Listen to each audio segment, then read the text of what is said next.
presentation.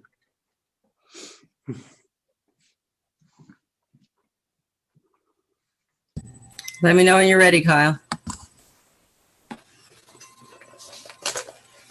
You're good to go. Okay.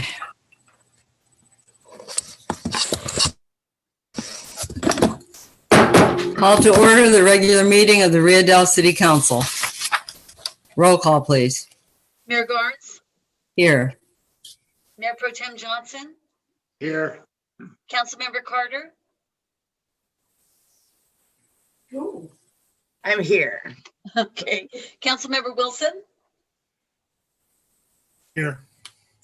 Councilmember Woodall, City Excuse. Manager, she's excused, thank you. City Manager Knopf, Here.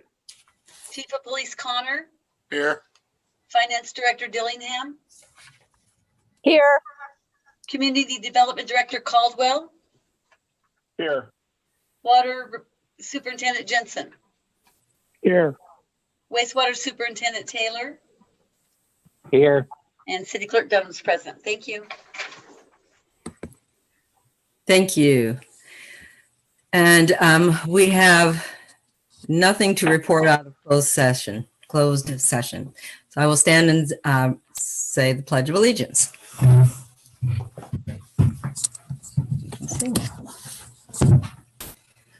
I pledge allegiance to the flag of the United States of America and to the republic for which it stands, one nation under God, indivisible, with liberty and justice for all. I'll trip over a few things while I'm trying to sit down. Okay, here we go. Public presentations. This is the time for persons who wish to address the council on any matter not on this agenda and over which the council has jurisdiction. As such, a dialogue with the council or staff is not allowed under the Ralph M. Brown Act. Items requiring council actions not listed on this agenda may be placed on the next regular agenda for consideration if the council directs, unless a finding is made by at least 2/3 of the council that the item came up after the agenda was posted and is of an urgency nature requiring immediate action. Please limit comments to a maximum of 3 minutes.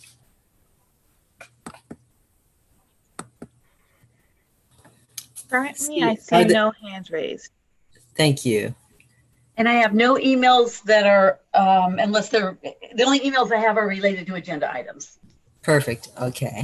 Thank you. So then we will move on and I forgot after the roll call, I was going to welcome Supervisor Bushnell. Welcome and thank you for coming, Supervisor Bushnell. And Good evening, now everybody. Good evening. We will move on to the consent calendar.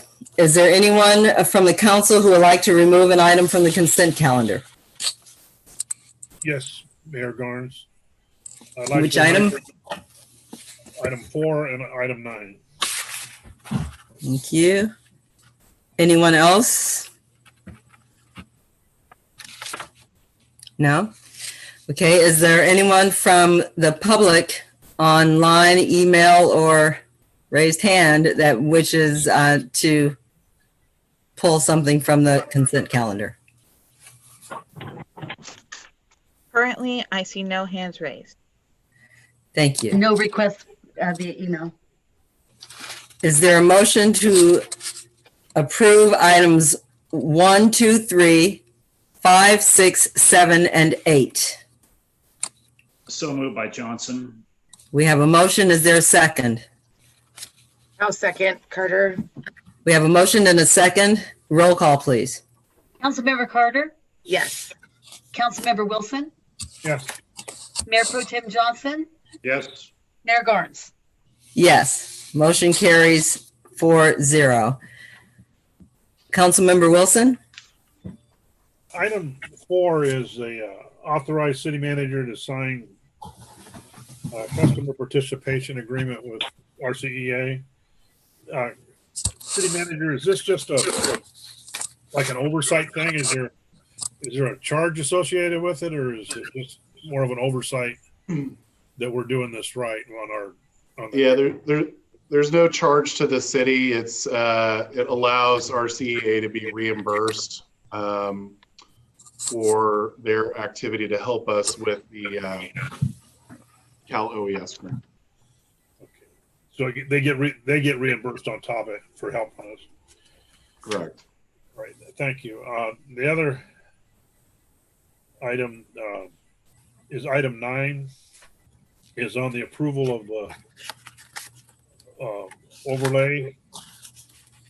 How does that line up with what we had budgeted for the for that streets project? So currently there is nothing specifically in the budget for this item. There is about a remainder, I believe, of a little over $100,000 in street projects funding that we'll have at the end of this fiscal year.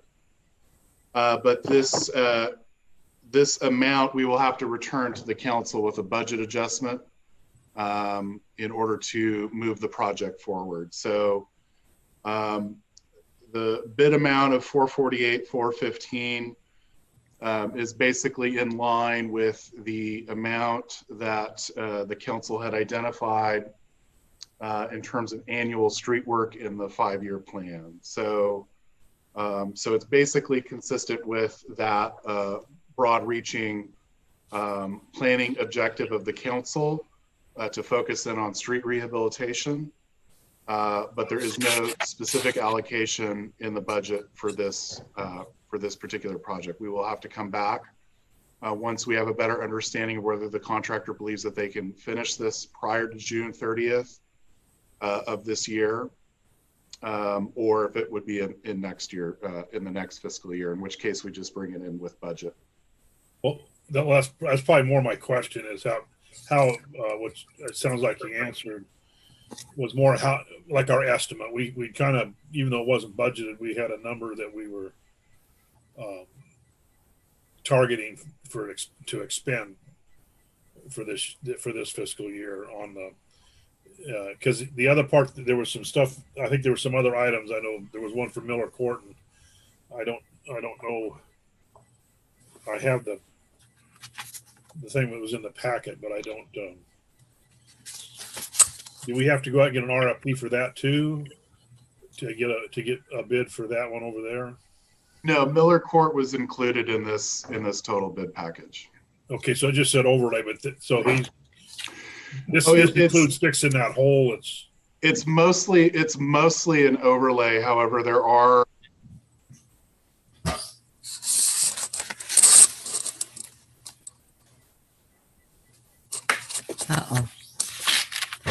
Kyle, we lost you. If you're speaking, we're not hearing you.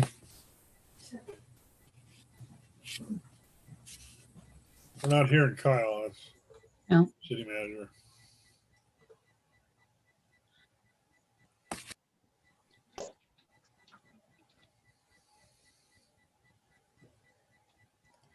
Doesn't look like he's muted. I'm sorry, could you hear me?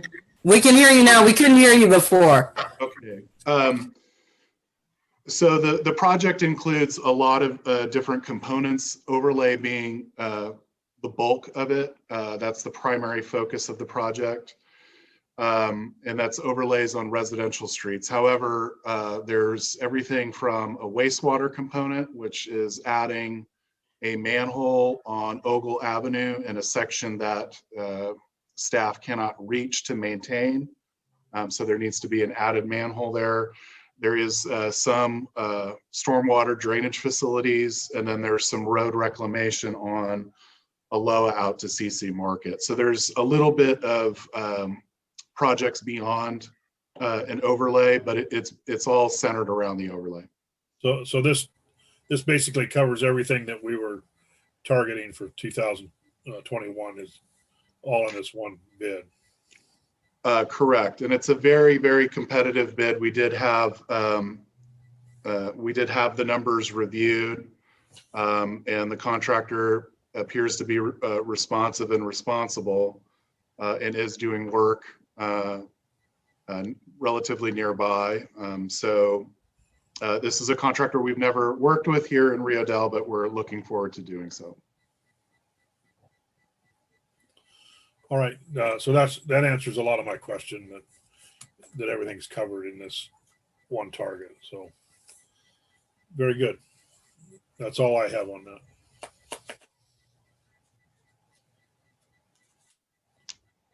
And Deborah, you're muted.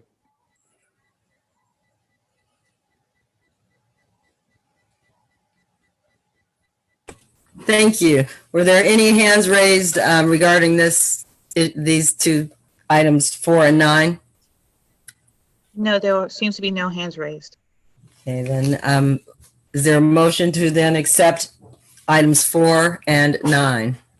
I make a motion that we accept items 4 and 9 as presented in the agenda. We have a motion. Is there a second? Second by Johnson. We have a motion and a second. Roll call, please. Councilmember Carter, Yes. Councilmember Wilson, Yes. Mayor Pro Tem Johnson, Yes. Mayor Garnes. Yes, motion carries 4-0. I will move to, make sure I'm still, we will move to staff communications, page 56 of your packets. Thank you, Mayor Garnes, members of the council. Hopefully you have received our spring 2021 newsletter. I do want to thank the staff for putting that together. We had a copier error that delayed the issuance of the spring newsletter by probably close to 10 days, but we were able to get it out last Friday. And so hopefully everybody received that in between Friday and Saturday. Or hopefully no later than Monday. So the newsletter was issued. Another important point that I want to make sure that we bring up and that the public is aware of is that Caltrans will be conducting work adjacent to Eagle Prairie Bridge on all 4 corners of the bridge. So on the Scotia side, on the Rio Dell side for ADA improvements. So that is scheduled for April 26th into June. There could be obviously construction delays, but that is the date that we have been given, starting on April 26th. So there's no construction on the bridge itself, and the bridge is expected to remain open to vehicular traffic, but it will be restricted in terms of pedestrian traffic. So one side of the bridge should be closed at a given time, and then the other, only one will be open. So it should be workable. And then we're looking forward to the completion of those projects. Those are ones that have been needed for a long time on that particular facility. And I do want to give kudos to Caltrans for their outreach for this construction effort. They have been communicating, I think, pretty effectively on the construction. So thank you. With that, I will return it back to the council, see if there's any other questions of myself or staff. Thank you. Mayor Pro Tem Johnson. Yes, thank you, Mayor Garnes. Was wastewater superintendent Taylor, where do we stand? How far along has Tesla gotten on the battery installation? I would say that we are hitting another milestone on May 10th to have all the civil engineering completed for the project. We've been working with the community development director and then Topher Blunt from Tesla to kind of push forward our final plans, our site plans for the project, but it looks like things are moving along. They should be breaking ground here in the next few months. Thank you very much. That's all I have, Mayor Garnes. Yep. Thank you. Councilmember Wilson. I have nothing. Thank you. Councilmember Carter. Just that I liked the story about the cow. That was a good story. So yeah, other than that, no, nothing. Thank you. Thank you. And I have no questions. Are there any hands raised or emails regarding the Staff reports. Currently, I still see no hands raised. And I see no emails. Thank you.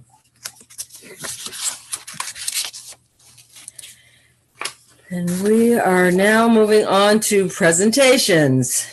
Presentation of the Climate Action Plan. Page, I don't see a page. Am I, Yeah, I'll be able to figure it out. yeah, Mayor Garnes, if I may. Oh, yes, go for it. So there is, the presentation was not attached to the packet. Okay. However, there will be a PowerPoint. And so I'm going to ask Rosa, I believe it's Connor, who has the PowerPoint, and we need to enable him to be able to screen share. And while we are doing that, I'm just going to hand this over to Kevin Caldwell, the Community Development Director, who has been working with the county on this, and see if he just has a short update for the council. Thank Word, you. it looks like it should be ready to go. Sorry for All right, Mayor Garnes, members of the council, thank you very much. We have on hand tonight Connor McWigan and Michael Richardson from the Humboldt County Planning Department. They have been some of the leaders in the Regional Climate Action Plan, and they have a presentation for us. As the council may remember, we started this process late 2018, and it is a collaborative effort between the county and the 7 cities. And it's actually been a very good effort on everybody's part. There's been a very good dialogue going on, and with that, I'll turn it over to Michael and Connor. Thanks, Kevin. Yeah, so I'll go ahead and share my screen and start the presentation.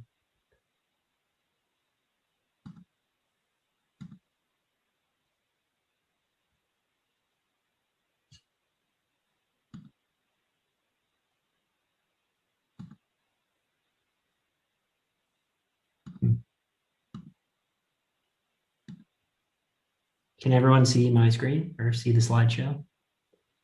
Yes. No, it's great. Okay, so yeah, my name is Connor McWigan. I'm a planner along with Michael Richardson at the County of Humboldt, and I'm excited to be here today to give a brief overview of the Humboldt County Regional Climate Action Plan to your council, and Michael and I are here also to answer any questions. I guess I'll just go through the presentation and then we can field questions after. So the purpose of my report today is to bring everyone up to speed on the Climate Action Plan, on all the work that we have done with Kevin and Kyle in the city of Rio Dell and with all the other cities in Humboldt County, and hopefully talk a bit about upcoming milestones as well. So this is the goal for the project. Climate Action Plan in this context means a plan to reduce greenhouse gas emissions. And our goal for this project is to have a regional climate action plan adopted by each jurisdiction to reduce emissions. This is a high-level timeline for the CAP project. We launched the project in late 2018. And we've compiled some different components of a climate action plan so far. And I'm going to get into some of these, but that would include a greenhouse gas inventory and forecast, taking a snapshot of emissions and looking at where they're headed.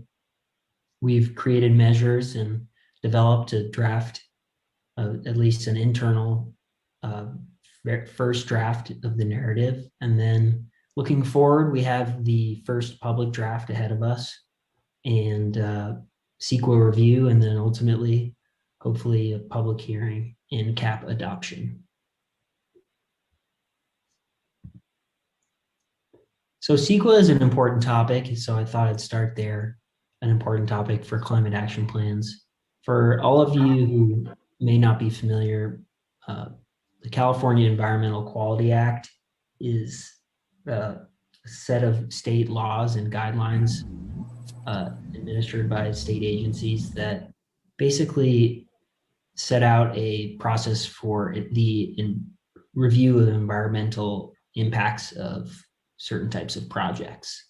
And the overall purpose of CEQA is to provide information on environmental impacts to decision makers like your city council and the public in general, and to mitigate those impacts where they are present. CEQA guidelines allow for the greenhouse gas impacts of future projects to be evaluated using an adoptive plan for the reduction of greenhouse gas emissions. So that basically means that projects that have to go through CEQA are allowed to reference a climate action plan and say, let's say a project is able to comply with all of the relevant measures of the climate action plan, then that would allow them to say that their greenhouse gas impacts would be less than significant. So this is the CEQA streamlining process that is often talked about with climate action plans, and it can be one incentive to creating a climate action plan. Though in this case, the climate action plan must meet a few requirements, and this is how we've structured our project. Whether or not we end up going down this route of CEQA streamlining, this is the best guidance from the state on how to develop or structure a climate action plan. And so these requirements are a greenhouse gas inventory and forecast, greenhouse gas reductions target, quantified greenhouse gas reductions measures, and implementation and monitoring plan. So one more bit about climate action plans and CEQA. I'd like to talk through two different scenarios for your council to give you an idea of what two options that we're considering are for the climate action plan. And these terms qualified and non-qualified, in the first case, a qualified cap just means a climate action plan that has gone through CEQA review and has completed most likely an environmental impact report and is eligible for the streamlining that we just talked about, that I just talked about. And a non-qualified cap, it sounds pejorative, but all it means is that a climate action plan that is not has not met the requirements or has not completed an EIR and therefore is not eligible for CEQA streamlining. So the reason why I'm getting into the weeds here on CEQA is because this is one of the key sort of decisions that we're facing with this project. These are just two different options that we're considering, and they have different pros and cons. Projects can tier or streamline using in the case of a qualified cap, they can tier off of a cap CEQA document for greenhouse gas analysis.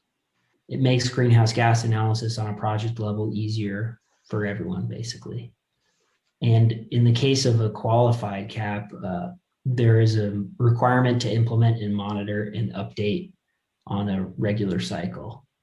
And if a cap is non-qualified, then there's no requirement to implement, no specific requirement to implement, at least in terms of CEQA, and no requirement to monitor or update. So as I mentioned, the first key element for a climate action plan is a greenhouse gas inventory. This is our snapshot of what emissions are like today in Humboldt County. And we're using 2015. This is the most recent year that we had data available. And the number one major source of emissions, I'm going to present an overview of the results of the inventory. So transportation, that would be the combustion of fuels in both personal vehicles and other vehicles within Humboldt County, accounts for 53% of greenhouse gas emissions countywide. Stationary combustion refers to the use of fuels in homes, propane and natural gas to heat and cool homes. That is another significant source of emissions. Electricity consumption is up there as well.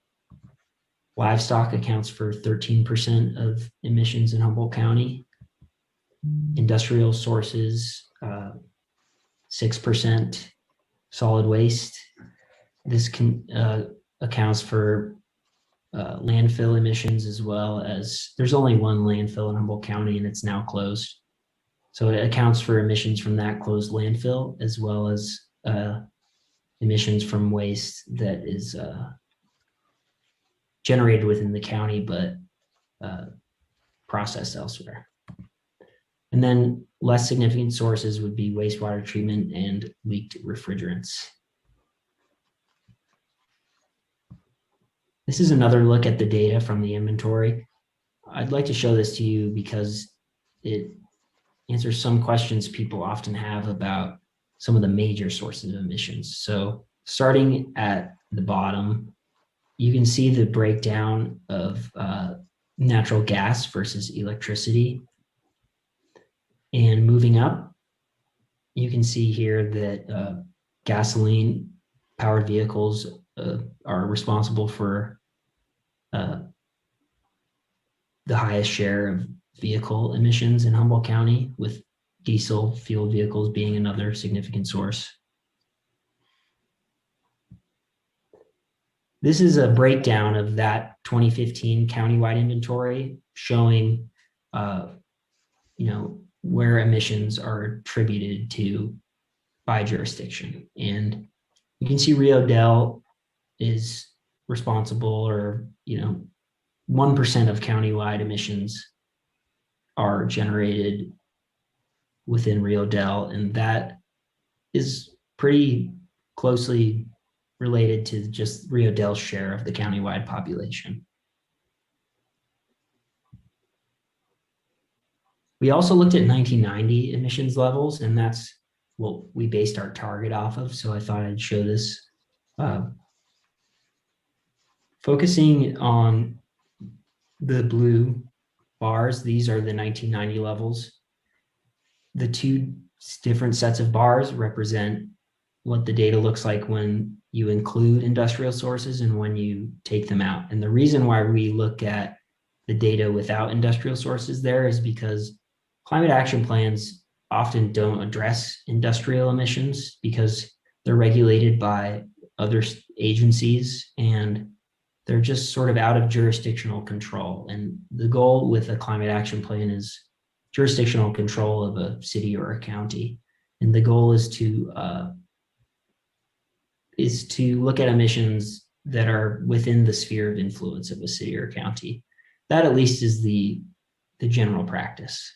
And looking at the difference here on the left between these two bars, between 1990 and 2015, we see that emissions dropped significantly when you include point sources, industrial sources, and the emissions are more similar. It's less of a precipitous drop when you don't include industrial sources.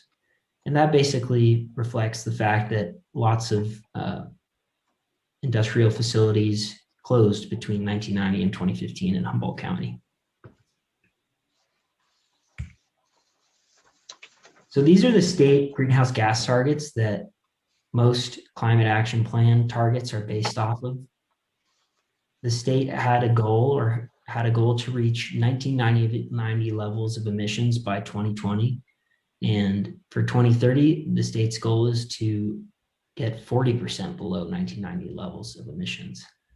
And by 2045, they have the quite ambitious goal of reaching statewide carbon neutrality by 2045.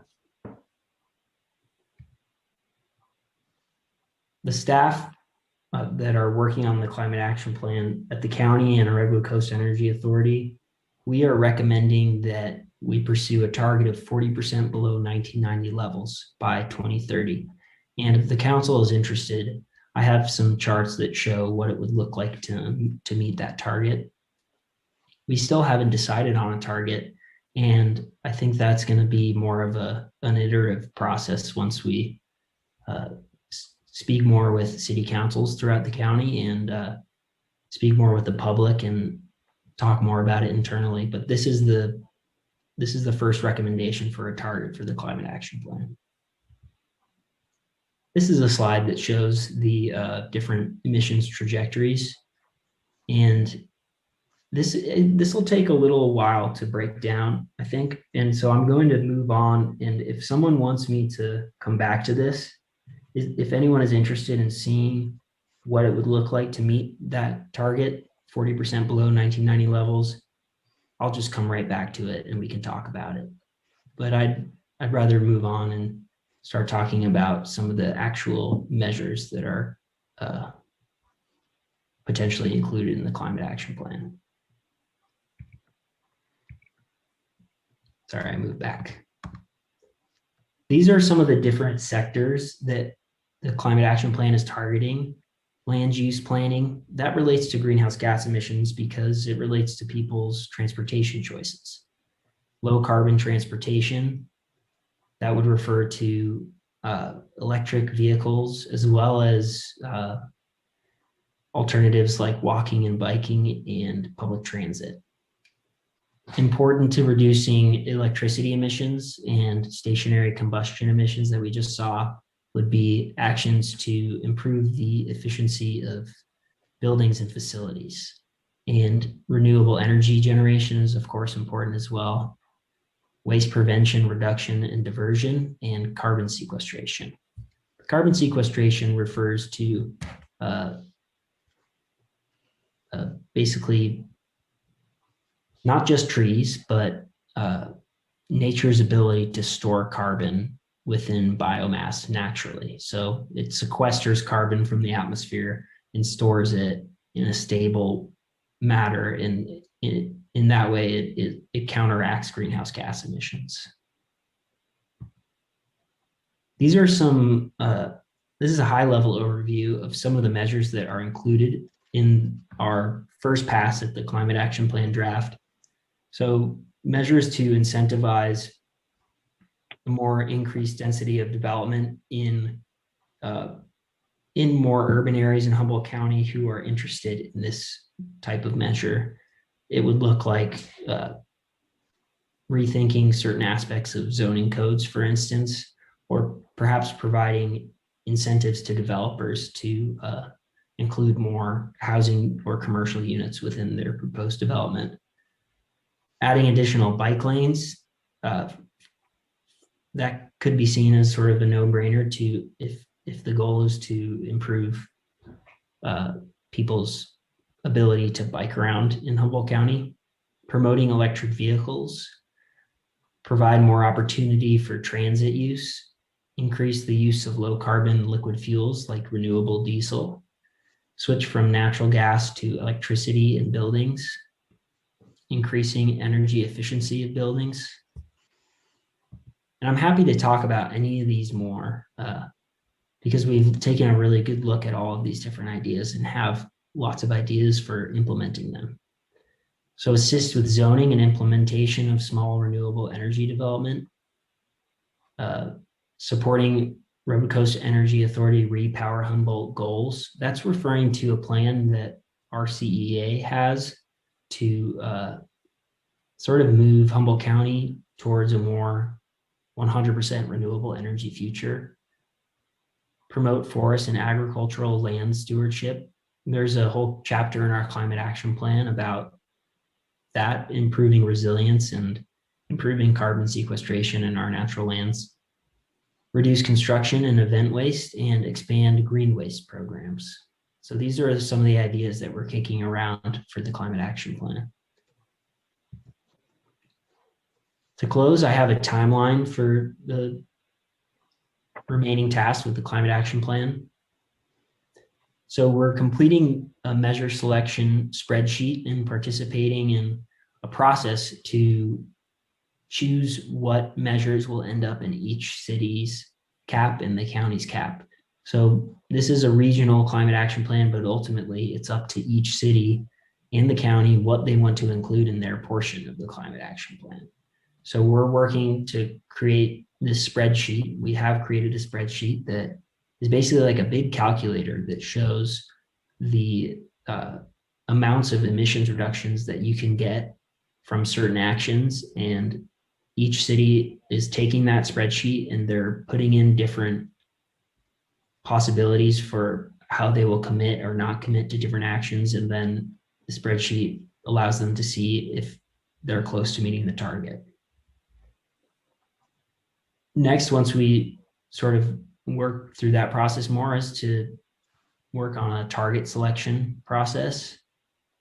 And we also, sort of concurrently with that, are reviewing the administrative draft of the climate action plan, which is our internal draft. It's sort of like a first draft, I'd like to think of it, before the first public draft that we'll be releasing. And after we review that internal draft, the next step would be to publish a draft climate action plan. And that's when we would really hit the road and host public workshops in Rio Dell and other cities throughout the county, and perhaps engage other stakeholder groups who haven't participated in the public workshops we've held so far.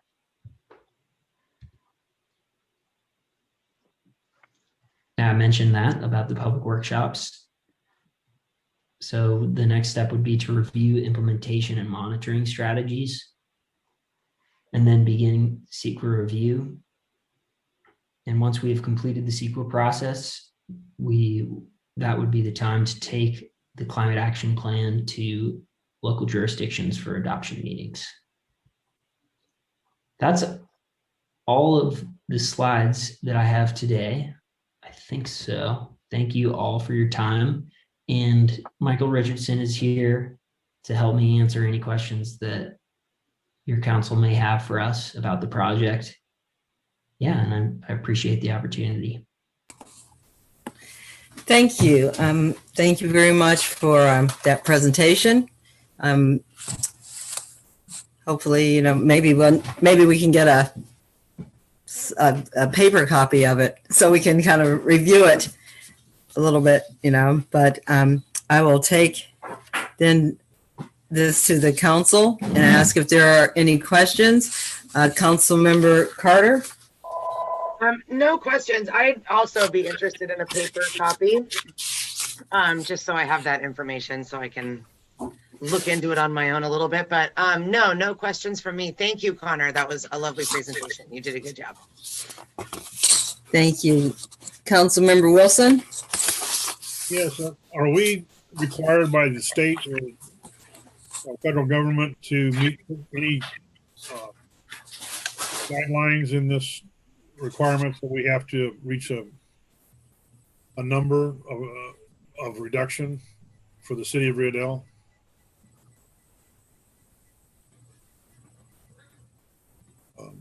Go ahead, Connor. So the short answer is no, unless the city chooses to go down that qualified climate action plan route. If the climate action plan is used to streamline projects, streamline the CEQA review of projects, then yes, the jurisdiction is required to implement that climate action plan and reach the target. But if the city or the county goes down the other route, then essentially the climate action plan is just like any planning document, and it's a set of policies that the city has adopted, but there's no binding state law requiring the city to reach the target or requiring the city to show progress towards the target. Well, did I understand you correctly to say that that Rio Dell we were 1%? Was that for total greenhouse emissions? Yes, that's right. So that's what we would be targeting reducing, is that 1%? Yes, that's right.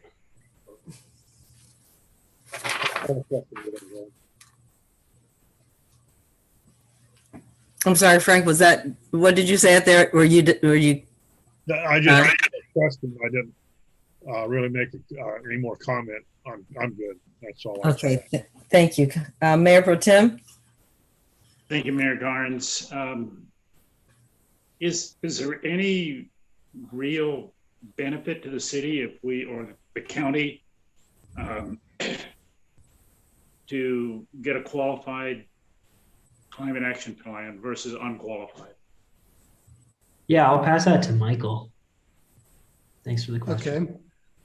Yeah, the qualified nature of a climate action plan is important to developers for projects that involve discretionary permits that the city might issue for projects. Like, for instance, if you're going to have a new commercial development that required a subdivision of a property, that subdivision may be subject to the California Environmental Quality Act requirements, and having a qualified cap would enable you to streamline the permitting for that development. What exactly does that mean, streamlining the permit process? Yeah, that's right. What exactly does that mean? I mean, if you got a streamlined permit process, you don't have to comply with certain things? What? I'm a bit confused. No, it just makes it easier for the developer to reach their goal of securing all of the permits. Right now, CEQA, the Environmental Quality Act, has hurdles that developers have to jump over in order to get their project approved, and having a qualified cap would lower the height of those hurdles. So it'd be an easier path for developers to get approval of their projects. Okay, thank you. Sure. Okay, thank you, Mayor Pro Tem. And I just made my comment about liking to have a paper copy so we can actually look at it and think about it. Are there any are there any hands raised or emails sent in from the public? Currently, I don't see any hands raised. And there are no emails. Okay. Mayor Garnes, if I could just make a couple quick comments. Absolutely. In terms of what the city is doing right now in reducing greenhouse gas emissions, I want to just bring to light some recent changes in terms of the electricity consumption. The city was recently awarded a $295,000 allocation from Cal OES for PSPS resiliency. That funding, a portion of it will be going to approximately 50 kW in solar installations, both at City Hall and the Corporation Yard. So our electricity usage should be hopefully declining by a like amount. In addition, in terms of transportation fuels, which was the largest item there, as soon as our new police vehicles come online in the next month or two, 1/3 of the city of Rio Dell's police fleet will be hybrid vehicles with higher gas mileage related to it. So that technology has reached a point where it's cost effective essentially to purchase that type of vehicle with gas prices and whatnot. And over the life of the vehicle, you'd be nearly doubling the gas mileage for those particular vehicles. In addition to which, as the council focuses on economic development and capturing what's called economic leakage, the more services that are provided locally here in Rio Dell, obviously the less trips people are going to have to make to surrounding communities for regular supplies. One of the biggest challenges for us is going to be in terms of natural gas. The Corporation Yard, the belt press dryer, which certainly helps with odor control out of the wastewater treatment plant, uses quite a bit of natural gas. It's probably the city organization itself. It's the largest consumer and producer of greenhouse gases. So we'll definitely be keeping an eye open to see what opportunities there are for feasibility studies in terms of, are there alternative belt presses or systems that rely less on natural gas resources. So with that, I'll return it back to the mayor. Thank you, City Manager. This is a receive and file. So I just wanted to thank you both for coming and for explaining and for the presentation. We really appreciate it, and welcome. You're welcome to come back anytime. Well, thanks very much. It's been a great pleasure to work with Kevin and Kyle on this. Awesome. Thank you. Thank you. Thanks. Now we will move on to the presentation workshop discussion on solid waste agreement and the opportunity for universal collection. City Manager, and that's page 64 of our packets. All right. Thank you, Mayor Garnes, members of the council. So with this one, also, Rosa, we're going to need to enable Linda to share her PowerPoint. So we'll need to enable screen share on that. As we do that, I'm going to just quickly do a little bit of a recap here. So the a question and answer workshop was held with the council and Recology Eel River to discuss universal collection, and there is a Q&A posted on the city's website. That meeting happened back on March 16th of this year. That's something we'll go over in the presentation. We have also, going back to where this discussion kind of officially started, back in December 3rd of 2019, the city council received correspondence from the Rio Dell Nuisance Advisory Committee endorsing the concept of universal collection and universal recycling services.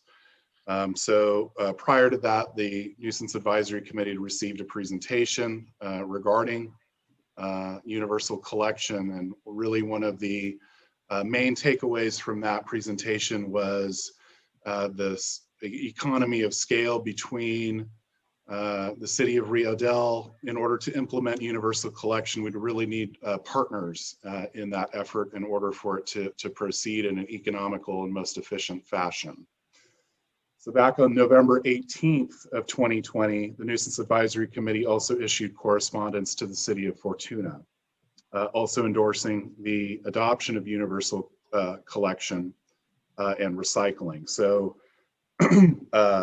as that process has begun in Fortuna, it opens up an opportunity for Rio Dell to adopt universal collection in the most efficient manner possible. One of the concerns being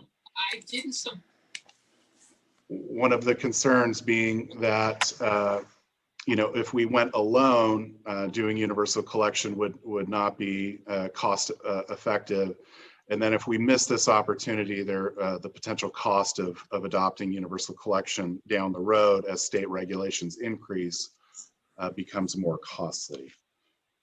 So, so with that, again, on March 2nd of this year, there was another meeting that the council had to discuss the calendar moving forward for universal collection consideration. The council adopted that calendar. And this is our second main public workshop. It's just a discussion period for questions and answers, and to try to get input in the formulation of a ordinance towards universal collection. So the next meeting scheduled regarding universal collection is scheduled for June 1st, 2021, and that would be the first hearing on a draft ordinance. So ordinances go through, unless they're an emergency, they typically go through two public hearings. So again, the first June 1st meeting is not the official action meeting, but is the presentation of the ordinance, proposed ordinance. It's also an opportunity to amend that ordinance. And then really the most important date in terms of commitment towards this, according to the current calendar, is June 15th of this year. And that would be the second public hearing on the draft ordinance and the adoption of that ordinance. So, so folks at home want to take note of those next two dates coming up. That's more when kind of the rubber hits the road, where a more fleshed out, close to final presentation is provided on June 1st. So with that, hopefully Linda is hooked on to the PowerPoint, and Kyle, unfortunately, I don't have the ability to do it from where I am. I did send you the PowerPoint to your laptop, but I will say, as far as the PowerPoint presentation goes, it is a recap of what the SB 1383 regulations are, as well as other diversion regulations that are coming up that Rio Dell will does and has responsibility as a jurisdiction to meet. We also recapping some of the discussions about what universal garbage means and what the current systems look like and what they will look like if those terms are adopted. I will say we were able to address all the questions that were brought to the council at the time. And let's see, Kyle has that there. Good. There we are. Thank you, Kyle. Again, thanks. If you get it started, I can go on to the next slide. Give me just 1 second here. Okay, begin. There you are. All right, there we go. I'm kind of good at it too. I would go to, again, we're talking about City of Rio Dell, California solid waste regulations and universal collection service discussion. Again, what is a universal collection? And basically what that is a requirement that's placed by ordinance and by contract that a universal collection that requires all households and businesses have garbage services. And why now? Well, our franchise agreement, we still have a few years left on it. But we are currently working on a franchise agreement that's ending with the city of Ferndale on 2021. So there's a little bit of expediency with them. And we're also working with the city of Fortuna because there's some regulatory drivers where they need to make, they have to make, be compliant with 1383 in the years coming up. Franchise amendments will be needed in order to comply with the law, and that's another reason to do that. And also, as Kyle said earlier, that there's some regional efficiencies if we're able to partner Rio Dell, Ferndale, and with Fortuna's changes. Next slide. Linda, just before we leave this slide, I just want to clarify, Rio Dell's specific franchise agreement with Recology Eel River concludes at the end of 2026. So the 2021 timeline is related to our regional partners. Right. So our current overview of services is that currently we have optional MSW is municipal solid waste collection. That's just a fancy word for garbage that's out there in your community. We have every other week, it's EOW, recycling and optional organics, which is a green waste program. We have bulky item pickups, but they're for an extra charge. So a person could call us and we would come out to a person's address to pick out something large like a couch or a mattress or something. And but there is a charge for us to go out there. The customers provide their garbage containers. So it's a store-bought container, usually just of whatever, size that accommodates what our current rates are. And there's also senior prepaid bags that are available for people to utilize to be able to cut costs. So that's sort of like, they fill up a bag and then put it out whenever it's full. And we also provide city can services where we service all the city cans that are out there. Those are the municipal cans that are soon to be replaced, and we go by and we pick those up. And the Mother's Day cleanup event is another thing that comes under the current contract that's part of the current services that Recology offers. And we also service that public recycling bin that's behind you on City Hall there.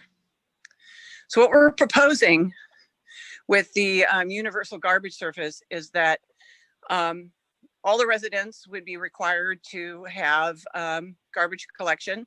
Of course, there's going to be some, as we'll discuss later, be an options for people to opt out if there's some extenuating circumstances. Every other week recycling services and optional organics, that's the green waste program. And then like in other areas that are encircling you, they have included into their rates 2 bulky item pickups per year. So you get 2 2-yard pickups a year. So that's probably the equivalent of a refrigerator and a couch. So you could get something like that picked up twice a year. And then we would provide the garbage cans, so they'd all be uniform looking out there in your community. And we'd also provide recycling containers. Everybody would get a 96-gallon recycling container. I believe with the old operator, they provided the 64 gallons. So there's still be some out there, but we'd be trying to replace them to 96 gallon in the future.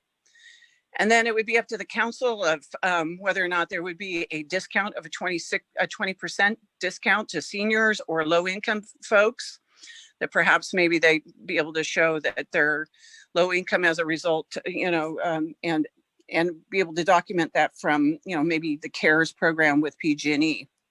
We'd still pick up the city cans, maybe as a, I know that you have more cans that are going to be placed out there. It would be, as you grow, maybe we come and pick some, other sites up. And we'd also provide some cleanup bins that could be used for code enforcement cases, or maybe some river cleanup, events that the city may want to hold. That's what the universal services would be looking like. And those are pretty much consistent with what is around you in the county right now, except in the county, they may have a little bit more higher frequency of recycling and green waste collection. So I thought would be kind of like a good thing to talk about with some folks that may not be familiar with franchise agreements and why Recology is the garbage collection company in your community. Basically, a franchise agreement is a negotiated contract that happens between a municipality and a solid waste collection provider that grants the provider the right to be picking up certain materials at the curbside. So usually there's a term that period happens. The city goes out and they say, this is what we need, and the contractor puts together a cost, and that's what we're doing for this universal service. And provide you a cost and a list of what the services are, and the city manipulates them depending on what the community needs. Usually there's a fee that's a franchise fee that the franchise holder, which would be us, the contractor, pays to the city to be able to operate in the city, and that's usually to provide waste education to folks, or to provide funds to help maintain the infrastructure for where we're driving our trucks up and down the street, those kind of things. And cities are able to do this. It's authorized under the California Government Code, section 66755, that declares that any municipality who is acting within the public interest can authorize and require local agencies to make adequate provisions for handling solid waste at the curbside. So that's what we're doing. So I just thought that it might be a refreshment. Sometimes people don't understand that it's that the contract is a contract for one contractor in your community. So I thought I'd just back up with that a little bit in the presentation. Next slide. So the regulatory drivers that are out there for the jurisdictions in the community, I know Kyle went over this last time, but there's several laws that are out there that's a requirement for diversion activities.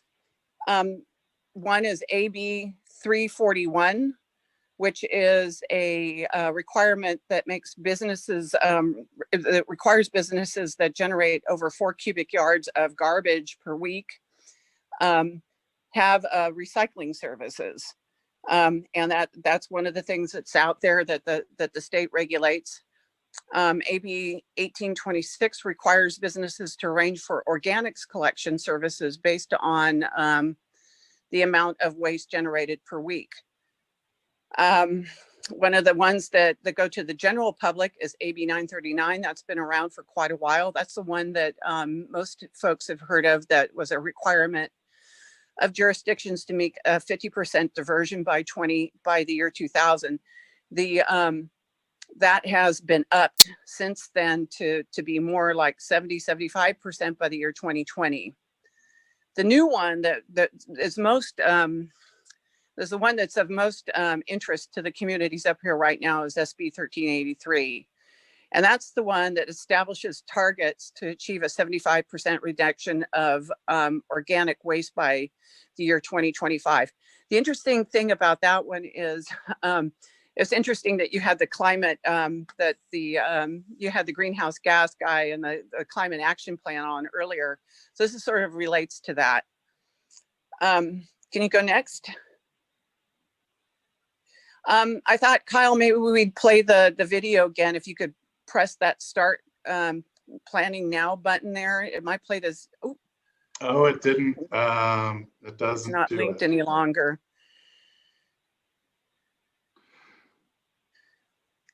It's a pretty complex law. Why don't at the end, let me see if I can pull up the video towards the end at the end of the presentation. Right. Okay. So it's a pretty complex law. And you see that tile there. I say the tile with the garbage truck there. That's one of many tiles. There's maybe 6 tiles that are jurisdiction requirements where they need to meet a mandate. The city of Rio Dell is going to be required to meet the mandate of organics collection at the curbside, but they get a couple of years reprieve. Kyle will probably be putting in a request for a waiver with the state, so it gives you some time, which is going to be kind of important because this community does not have an organics recycling facility located in Humboldt County or any place near. But one of the caveats of the law is that it's going to require that there is universal collection, and their universal collection that is supposed to be either one can, which is the one can waste, which would be if we had a destination to take it, where you would take it to what is called a dirty MRF, where they would separate all the materials out of the one can and try to find recycling out of that. We don't have a facility like that in Humboldt County or anywhere nearby to send that material. The next type of container would be similar to that, but it would be a dirty MRF plus recycling. So that isn't available to us. So the thing that we would be thinking that's most appropriate for this community is to have a 3-cart system, which would be garbage, blue can for recycling, and green can for organics. We'd be starting it out with the organics would be a green waste collection, but we could move that into a more full-blown organics collection system where you'd be able to take other organics like food waste or things that we don't have a facility right now to take. But that would be the intention for it. So as soon as one of those things came online, we could pivot those cans pretty easily to that system. What's next? So the implementation dates. This is the implementation dates for the 1383 as it comes into effect the year 2020, January 1st, 2020 for communities that have more than 75 people per square mile, or people who are above a certain population threshold. Right now, Rio Dell and Ferndale are under that threshold, and they could get a couple of years reprieve from meeting the January 1st, 2020 deadline. But in the meantime, if you don't meet it, then you have to demonstrate that you're making progress toward meeting that goal. So this is a timeline this is a slide that came from Cal Recycle, where they passed the law September 2026. September 2016, that's when it was passed, and they've been working on rulemaking up until last year after the regulations were adopted. So they come into effect January 1st, 2022. And then January 1st, 2024, regulations are going to require that local governments take enforcement actions to make sure people are complying with organics collection. Again, you guys get a couple more years for that, but it's important for communities the sizes of Rio Dell and Ferndale. It's kind of good that you're in proximity to areas like the county and Fortuna, so that, you know, if there's any chance for efficiencies, that we can take advantage of it, because they'll need to comply sooner than you. Next, please. So these are the tiles that I was speaking of earlier. The garbage truck is just one tile. That is just one activity that's a requirement of jurisdictions to meet.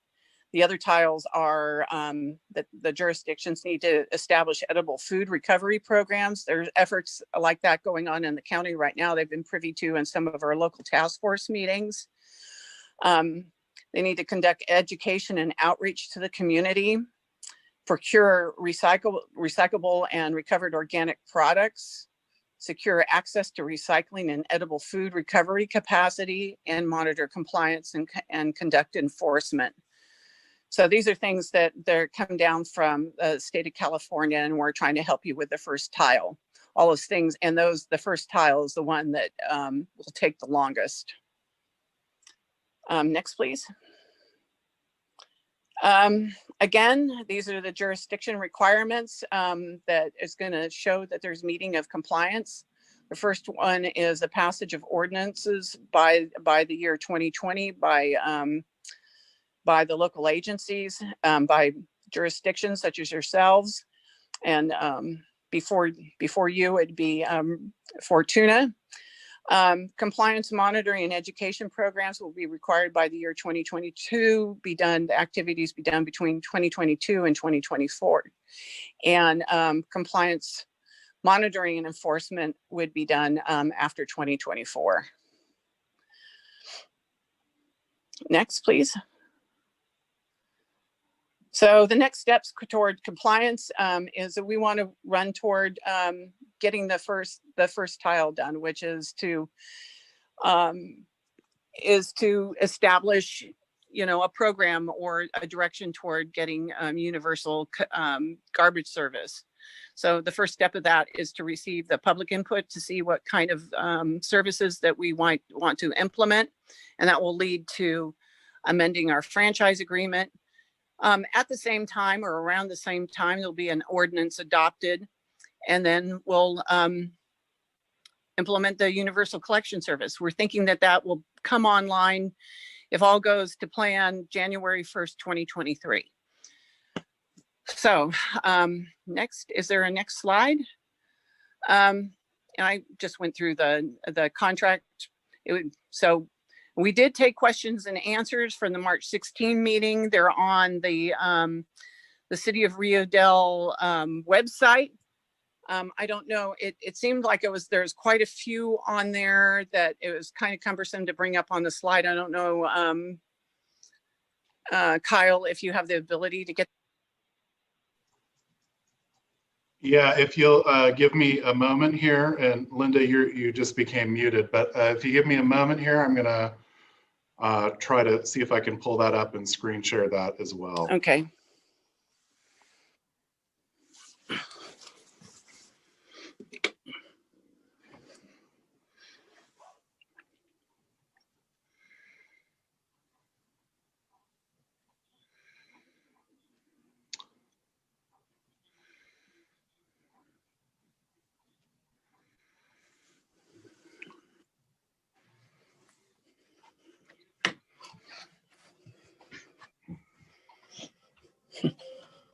Okay, it should be up on the screen now.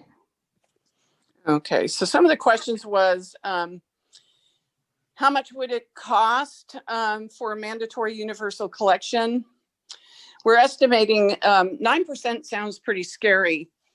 But what we're estimating is that we're going to be going from, you know, the standard rate of a 32 gallon can from $28.59 to $30.48 per month. And that, mind you, that's going to include the 2 bulky item pickup collections and recycling at the curbside.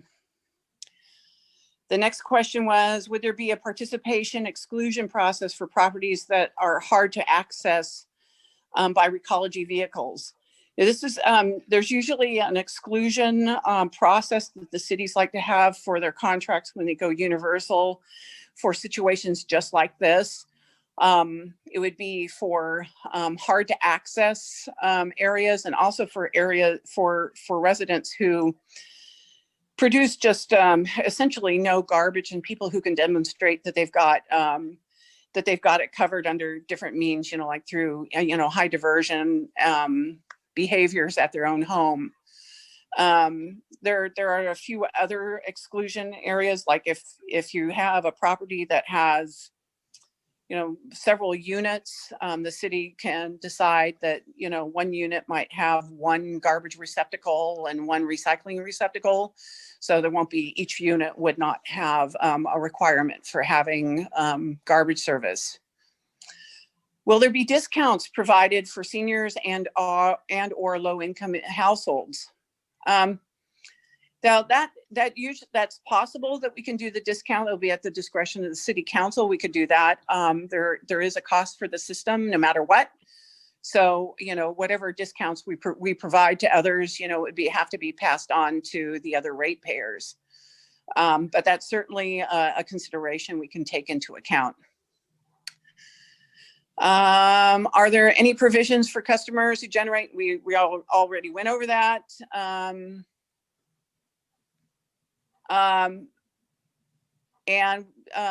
the distance for the exclusions, it seems like a lot of them are about exemptions. I think exemptions are something that we can consider on a case-by-case basis, and the city can make a determination of what they can consider an exemption or not.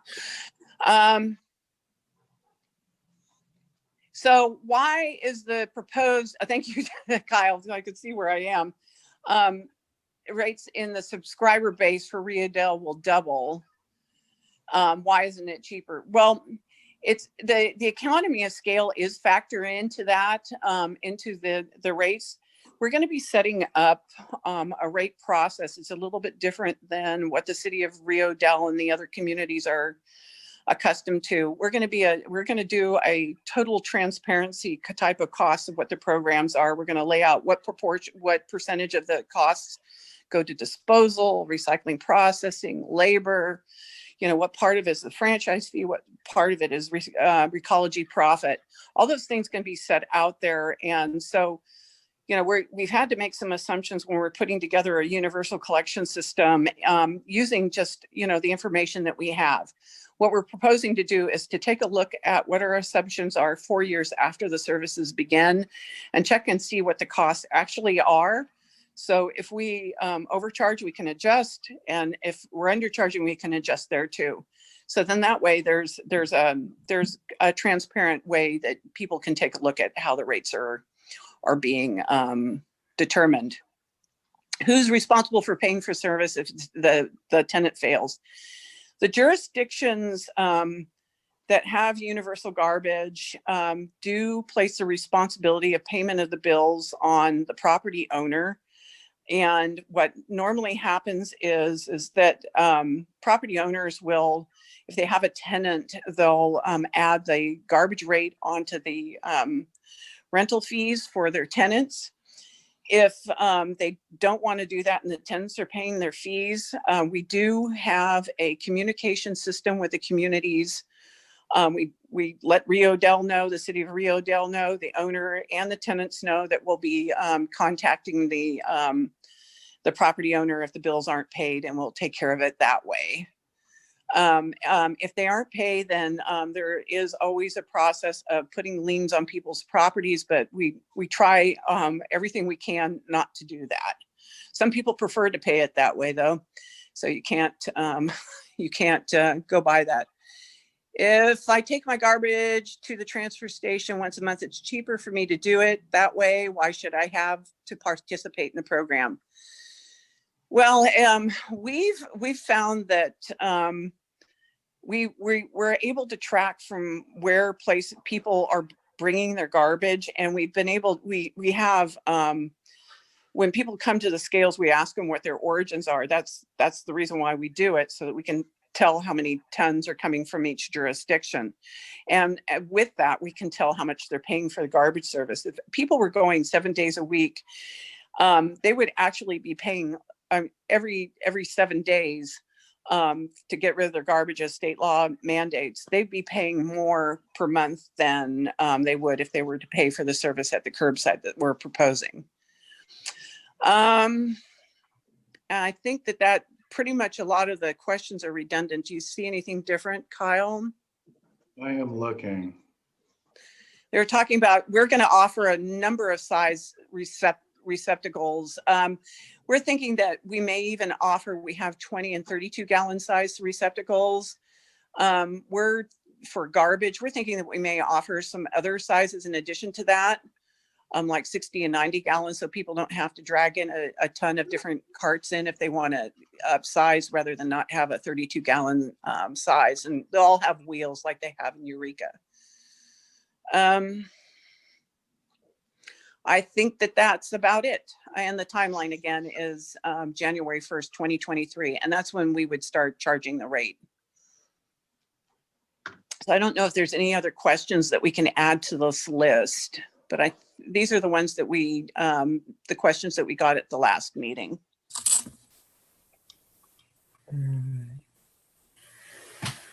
All right. Rosa, if we have that tile that shows how folks can raise their hand and call in, we might put that up.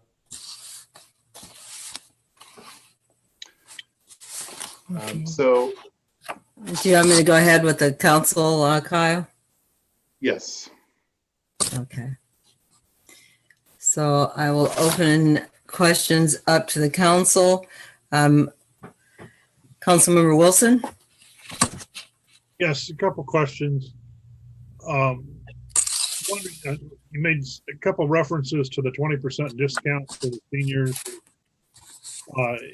Is this a cost that's either borne by the city or by the other ratepayers? Is that what you were saying?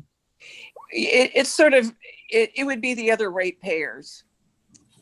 And the 20% doesn't, that we just picked a number that a 20% discount out of the air, just as an example. It can be any number, but garbage collection costs what it costs. And so how we distribute the rates, it depends on what kind of input we get from the community.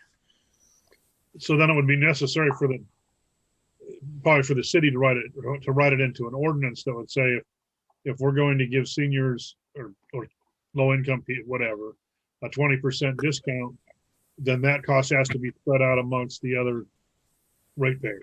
Is that correct? I'm not sure if that's done by ordinance, but normally under our franchise agreement, the amendment to our franchise agreement will spell out how the rates are distributed. It will start at a base year. What we'll do is we'll start at a base year and we'll say, this is how the rates are distributed, and the council could change it later on down the road, but that's where it stays. And if all things are good to go, then we just go from there and build from that. So if there's any increases to things like disposal costs or decreases, then they're applied universally. Maybe I'm asking the question wrong, but whether it's done by ordinance or whether it's done by a franchise agreement, in order to give one entity of the city a discount, the other ratepayers have to pick that up. Yes. That's what I'm trying to get the answer. That is the truth. That it gets distributed to, it's one cost and it gets distributed over everybody. If there's a discount, then it weights the cost onto the others that don't get discounts. Okay, that's what I was trying to get the answer to be spelled out. The other question is, somewhere in your explanation, maybe earlier, maybe I misunderstood it, but you made a remark about the garbage rate or the collection fee could actually double. Did I hear that wrong? That was a question by one of the people in the public was asking why, if you're doubling your customer base, because we're going for about half the people in Rio Dell currently have garbage service, so we'd be doubling the number of garbage subscribers. They were asking, well, if you're doubling it, shouldn't that cut the price in half? That's what they were asking. It's not a 1-to-1 ratio kind of thing when you're determining. I misunderstood what you said. So yeah, that I may not have been clear too. Okay, I appreciate you clarifying that. I think those are all my questions. Okay. Thank you. Mayor Pro Tem. Thank you, Mayor Garnes. Linda, currently for our seniors and folk that don't generate a whole lot of garbage, you sell to us and we sell to the community the 5-gallon bag, white bags, plastic bags. Is that something that's going to continue after 23? Probably. The answer would be that we would not. The kind of trucks that we'll be using to do universal collection, they're not figured so that you could pick up bags of garbage because they have a really high, they go over the top of the truck, so it would be very difficult to get those kind of bags in there that way. So it's not a bag friendly kind of garbage service. Collection service. To make the most efficient way to pick it up is in these automated trucks. Also, you indicated that there would potentially be smaller cans of the 15 to gallon size or something like that. Is that a possibility? Yes. But what I want to do is I want to make sure that as much as possible the playing field is leveled for seniors and folk that don't generate a whole lot of trash. I understand that. There is the opportunity to getting a 20-gallon can, which is usually the can that we use for service, senior service in other areas. Some areas elect to offer a senior discount for seniors or low-income people. Other people, others don't, and it is a less fee for that. Thank you. That's all I have at this time, Mayor Garnes. Thank you. Councilmember Carter. Thank you, Mayor Garnes. I guess this is maybe more a Kyle question. I know it said that at the time the agenda was published, we didn't have any word from Ferndale or Fortuna yet. So I was just wondering if that had changed or if we still didn't know where they stood on this. So I cannot speak for either entity. I do know that they have had meetings in both jurisdictions. And maybe Linda could give us an update on where she perceives the other jurisdictions being at. Well, the city of Ferndale's first meeting about it with a public workshop is tomorrow night. We've already had a public workshop with the city of Fortuna, and their council and community members have questions, and we're at the same point as we are with you right now with answering those. The ideal thing is that everybody can get on the same page so that it can all move together in tandem so that the cost can be lowered for everyone. And we're hopeful about that and are dedicated to help that happen. They're looking at it again. The city of Fortuna is going to be having another meeting, I believe, next week on it. So we'll be answering more questions. So they're taking it seriously. Thank you. That's it for me. Thank you. I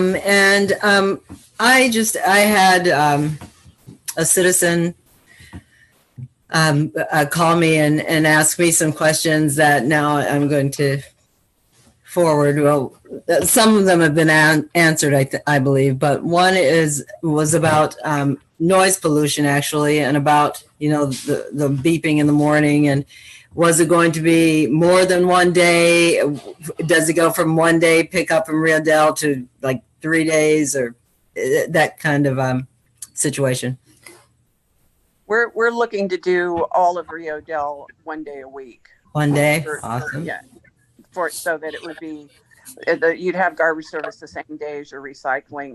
There may be situations where you have some commercial businesses that have need for having more than one service, but those would be isolated. Okay. And wait, let me think. 1 day, and well, it's gone now, so it's left me. So we'll move on to because I actually believe that there's an email from John, so I will let that email speak for itself. But so are there public comments? We have emails, I know for sure. So City Clerk, you could start with the emails first. Okay, thank you, Mayor Garn. Thank you. Okay, we received so far 5 emails, and I'll start with them. I'll start reading them by the order they were received. Thank you. Okay, the first one was from Catherine Edwards, and it starts off by saying, "Do not vote for this policy. I'm against it. There are many people who don't have enough money for food and medicine. To add this to their budget is criminal. You have a person on staff to deal with the very few residents that have trashy yards. Abatement person, right? Let the abatements deal with the messes and do not punish the rest of us citizens for the lazy, messy few." That's the first one. The next one is from Esther Isaacs. "Dear City Council, I'm writing to express my opposition to a mandatory garbage service. I have lived in Rio Dell for 7 years and have always taken care of my garbage myself. It's much easier and more cost-effective for me to take my own garbage to the dump. I don't think that the citizens of Rio Dell should be punished for the actions of few. Deal with the people that are causing the problem and leave the rest of us alone. I feel that mandatory garbage service is just one more freedom that's being taken away from us. Hopefully, there's another solution to this problem. I do not support mandatory garbage collection. Sincerely." The next one is from Robert and Chelsea Orr. And it says, "I know the Facebook trolls want residents to attack your trash proposal. However, I would like to thank you. Finally, there is someone brave enough to do something that has needed to be done for years. This may not stop those who are illegally dumping around town, but it will give them an incentive to decrease or desist. This proposal eliminates a major excuse residents are using to collect trash in their yards versus disposing of it properly. I would gladly pay a little more to see our city raise its standard of living. Thank you." And the fourth one is from Michael Porter. And he says, "As I've seen in Rio Dell, there are a few people that don't give a hoot about taking their trash to the dump. So you want to force everyone to use trash pickup. Those people won't use that either, and they don't care. I can't see how this is going to benefit the city overall. Now that we have a code enforcement officer, that should be up to her to look into those problems, not force everyone to have trash pickup. I may be off base, but what happened with fixing the streets and with the sales tax money?" And the last one is from Jonathan Welch. "Mandatory trash is fraud. I've paid for my trash to be collected curbside my entire life, but others can't afford to. Your plan of forcing them to do business with a private corporation is immoral. What next? Mandatory health insurance? I live in a free country, and besides jury duty, I'm not required to do anything. You put pressure on the slobs to clean up their own mess and leave the rest be." And let me check and see if there's any further emails. Okay, that's it. Thank you, City Clerk. Are there any hands raised? There are not, but as a city resident, am I allowed to speak? I'm sorry? As a resident of the city of Rio Dell, am I allowed to speak? Absolutely. I just want to Speak comment. away. I just want to comment that I understand that this is regulations down the way. And if this is going to be more cost efficient than waiting until the state makes us do this, I think the city really should look into it just to be cost efficient. Thank you.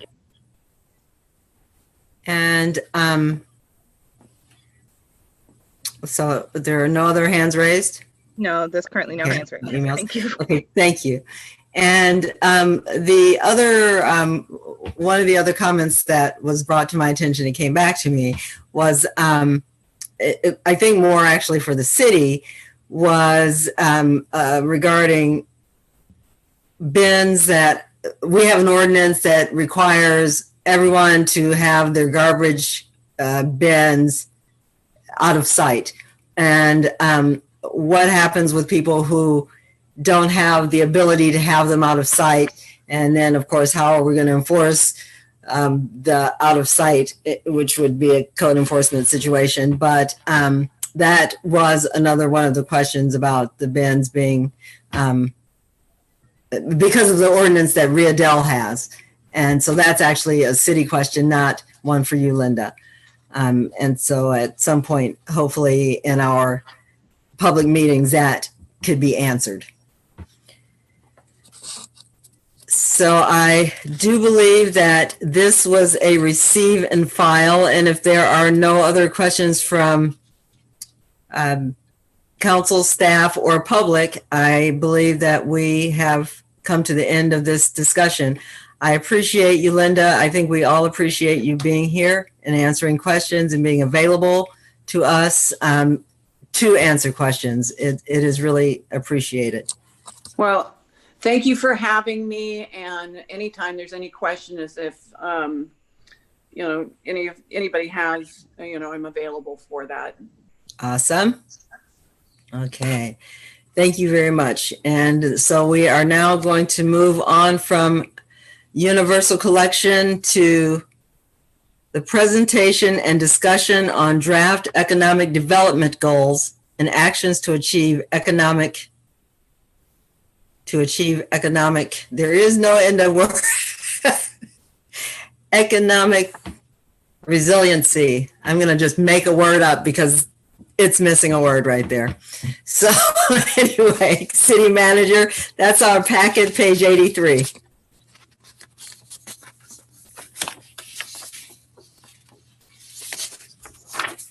And city manager, are you, okay. Or, yeah. Thank you, Mayor Garnes, members of the council. So as the mayor stated, the draft plans and goals are located on page 84 of your sheet of your agenda. If you will give me just if you will bear with me for just a minute, I'm going to attempt to pull them up on the screen.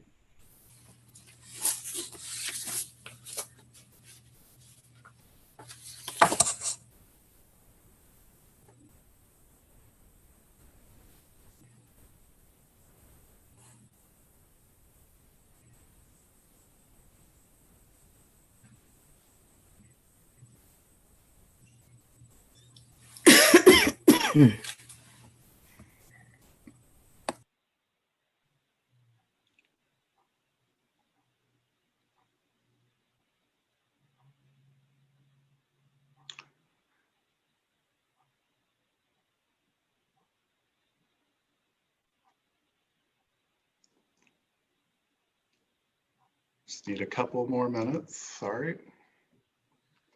Mayor Garnes, point of preference, could we take a 5-minute recess at this time? Absolutely. We'll have a 5-minute recess and we'll return back. Well, let's make it 6, so it's 8:10 even. Thank you. Mm-hmm.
I'm not sure.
Okay, are we all back?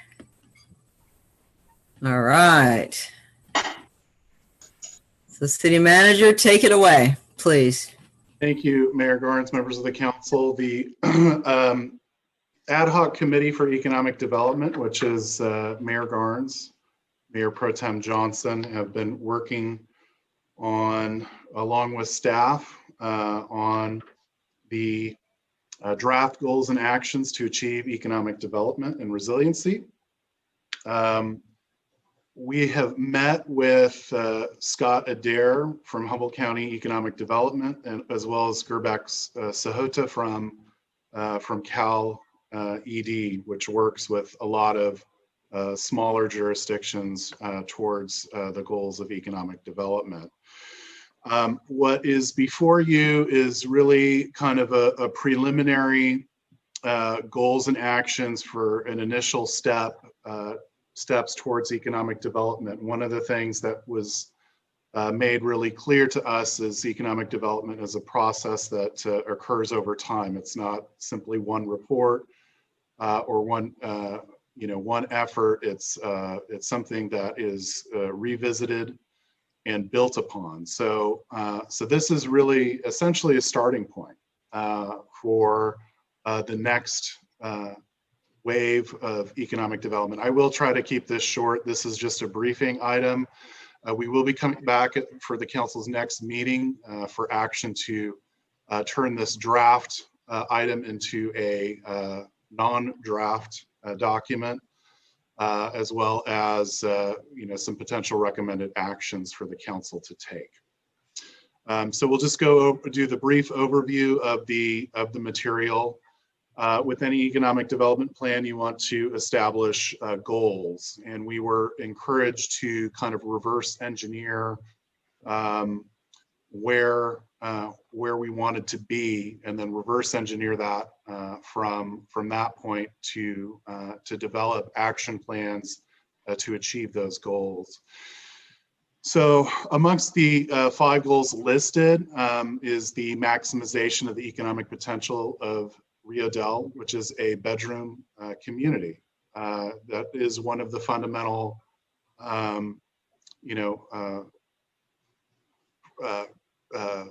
contexts of Rio Dell is its nature as a bedroom community, historically for one specific industry, even one specific company such as Palco. But we want to try to maximize the economic potential of this community. Create a more visually attractive community. Visually attractive communities attract investment, attract interest, increase city revenues to maintain and enhance public services. So public services are integral in terms of achieving economic development, whether that's police services, fire services, planning, you name it, water and sewer infrastructure. We have made significant investments in those areas and continue to do so, including streets, which is the council's #1 goal. We want to create a reason for outsiders to visit and to patronize businesses in town, not just serve a local Rio Dell residents, but encourage visitors both from the surrounding community and also visitors up and down the 101. And then also create a team with resources empowered to accomplish those goals with consistent effort over time. So we were encouraged to create a mission statement. And so that mission statement was summarized as follows. We will be successful when business space vacancy rates decline, more outsiders visit, and city revenues increase. We will become the town that businesses and individuals want to invest in. So that statement basically summarizes the entire effort towards what we're trying to do. Now, the plan includes some pretty specific directives to pursue, and I won't go through each of them, but I'll just highlight the first one. So reduce downtown vacancy rates. So we heard from also President of the Chamber of Commerce, Nick Angeloff, that our goal needs to be specifically reduce downtown vacancy rates. So there are a number of ways that those directives can be achieved. One of those would be to implement a city-funded facade improvement programs with grants and loans for facade renovations along Wildwood Avenue, the main commercial corridor of Rio Dell.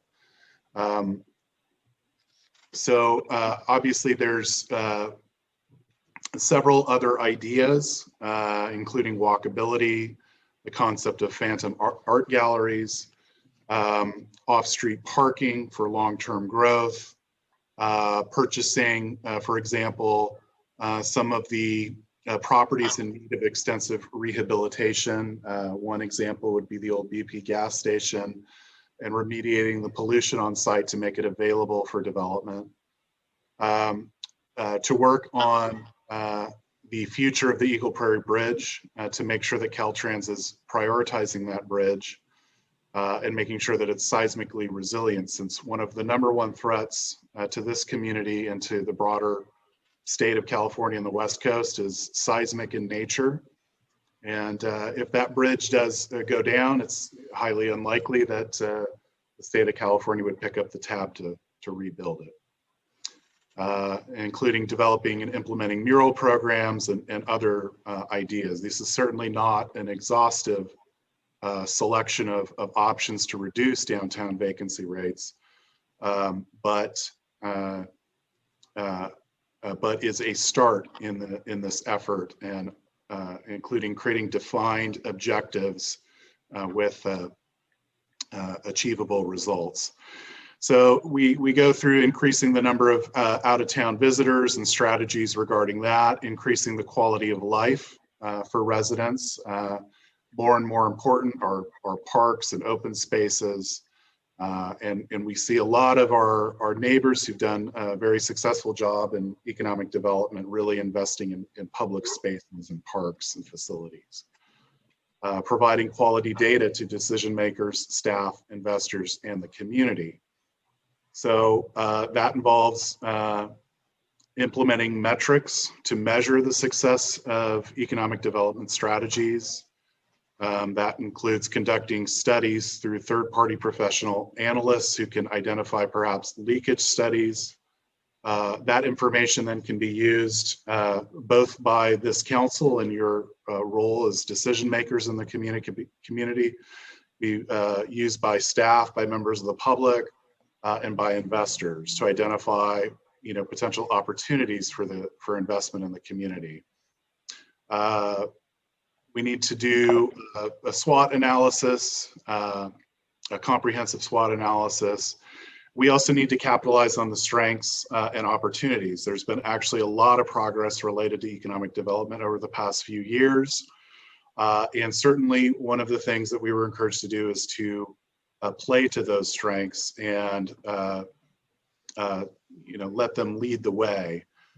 So for example, the #1 leader of investment into the business infrastructure of Rio Dell right now is the cannabis industry. We have infrastructure investments that need to be made at the business park, at the Dinsmore Plateau, other locations in order to facilitate that investment process, which is currently underway and very active.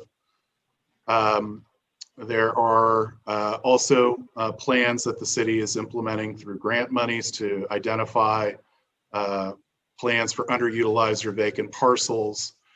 In particular, one of the interesting developments is that some of our housing grants that we have available to pursue also will include mixed-use developments.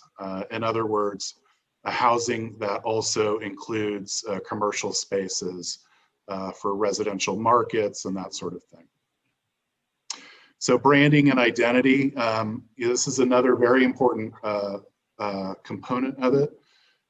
Rio Dell really, is gifted by a lot of assets including the bridge, the bluffs, incredible weather. This is some of the best weather in the entire state right here. And what, so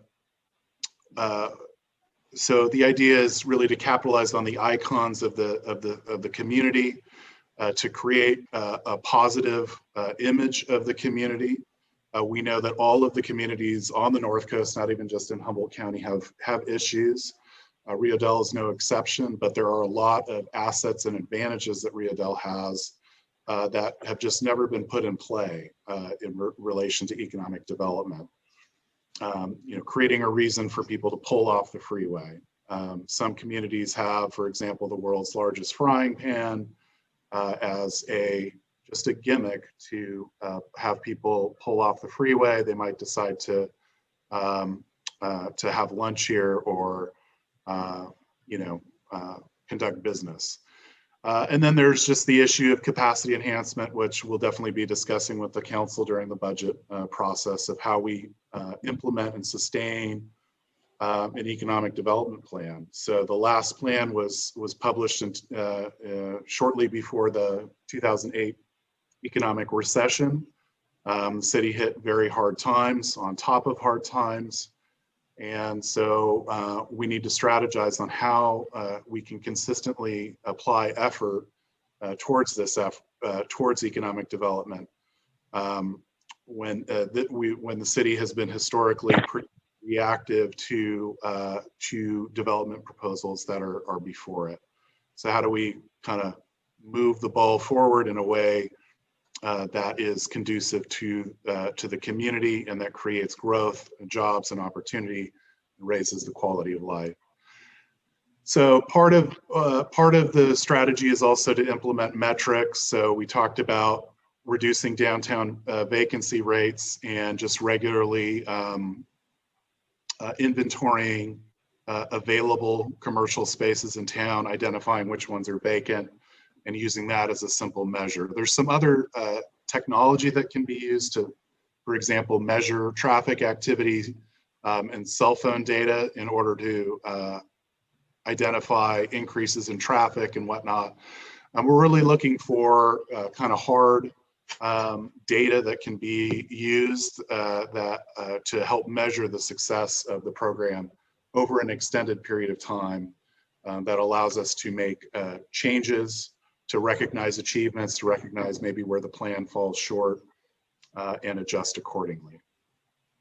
So again, we've had a lot of recent successes in terms of economic development. Again, the built environment that we live in is important for pride, for just walkability. We've done quite a bit in terms of street and sidewalk work in the community, and the council's prioritized increasing that investment over the next 5 years. We've increased staffing in the police department. We have a fully staffed police department that is at a police officer to resident ratio that's more in the norm for communities in Humboldt County. We have had significant investments related to cannabis and cannabis taxes and additional tax revenue. The city's been quite successful in infrastructure grants. I'll give you just one example, was the Metropolitan Wells that produced a backup source of water. And that was as a result of the 2014 drought. When the city's water resources were in doubt and the city's water rights were curtailed, that creates a lot of concern and risk associated with making investments in the community. And so while we may, end up being curtailed by the state due to state law, we do have a backup source of water that was 95% grant funded by the state and federal government. So that type of infrastructure creates the environment for businesses to make investments in the community. In addition, we've increased code enforcement, and the result has been an improving image of the community for visitors, for residents, and pride in the community. What we will be discussing at the council's next meeting would be the implementation of the immediate action plan, which is carving out a chunk of this proposal in order to move forward with high priority items. So conducting a leakage study, the facade improvement program, pursuing available park funding and COVID monies for open space facilities, dog park, that sort of thing, to increase the recreational assets available to the city. We want to pursue some of our undeveloped parcels in town that potentially hold the key to really game-changing economic development in this community, not just for Rio Dell, but also that would impact positively the entire county. And then beautification and walkability, to form a committee of council members and members of the community interested in developing actionable plans for specific projects related to beautification. So everything from flower beds to reconfigurations of open space and whatnot would be under that proposed committee. And then also, again, focusing in on where economic development right now in the town is underway and active, with building permits being pulled, developers regularly contacting the city to investigate what options are available. And that's really related to cannabis, the Dinsmore Plateau, the Humboldt Rio Dell Business Park development. We want to make sure that the city's development friendly, that we have signage, not necessarily even related to cannabis, but signage identifying the city, develop alternative options for developers to make and continue to make investments in the legal cannabis industry in Rio Dell. So with that, again, this is just a briefing, and I'll return it back to the mayor and see if there's any questions or comments.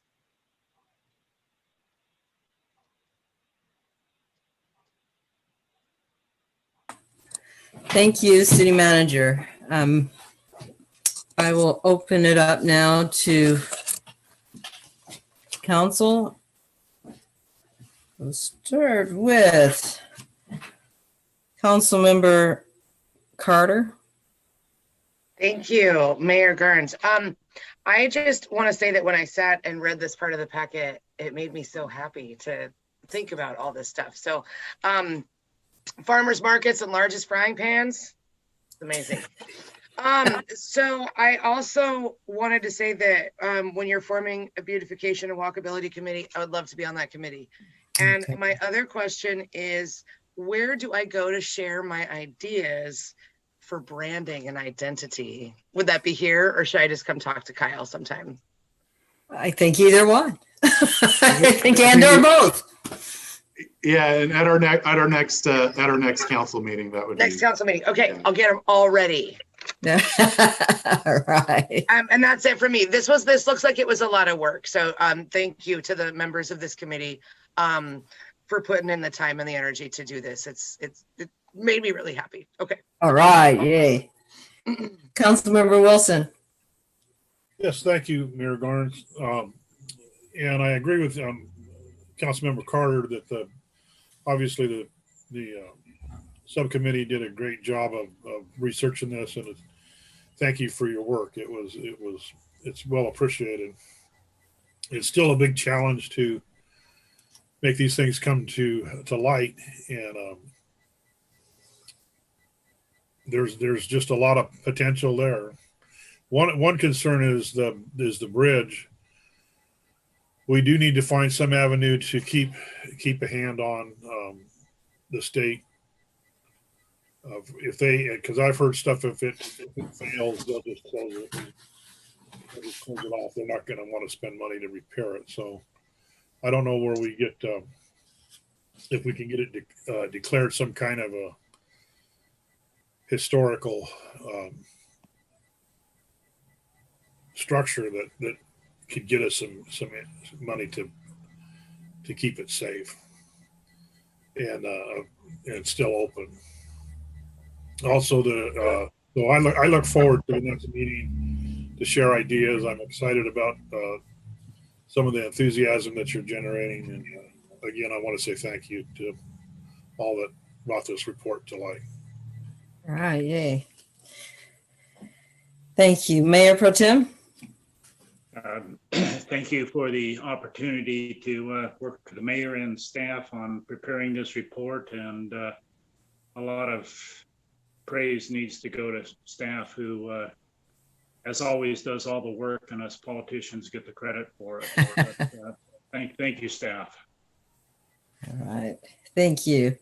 And I too want to echo that sentiment, and I want to say to anyone who's listening right now, any member of the public that'll catch up during the next 2 weeks.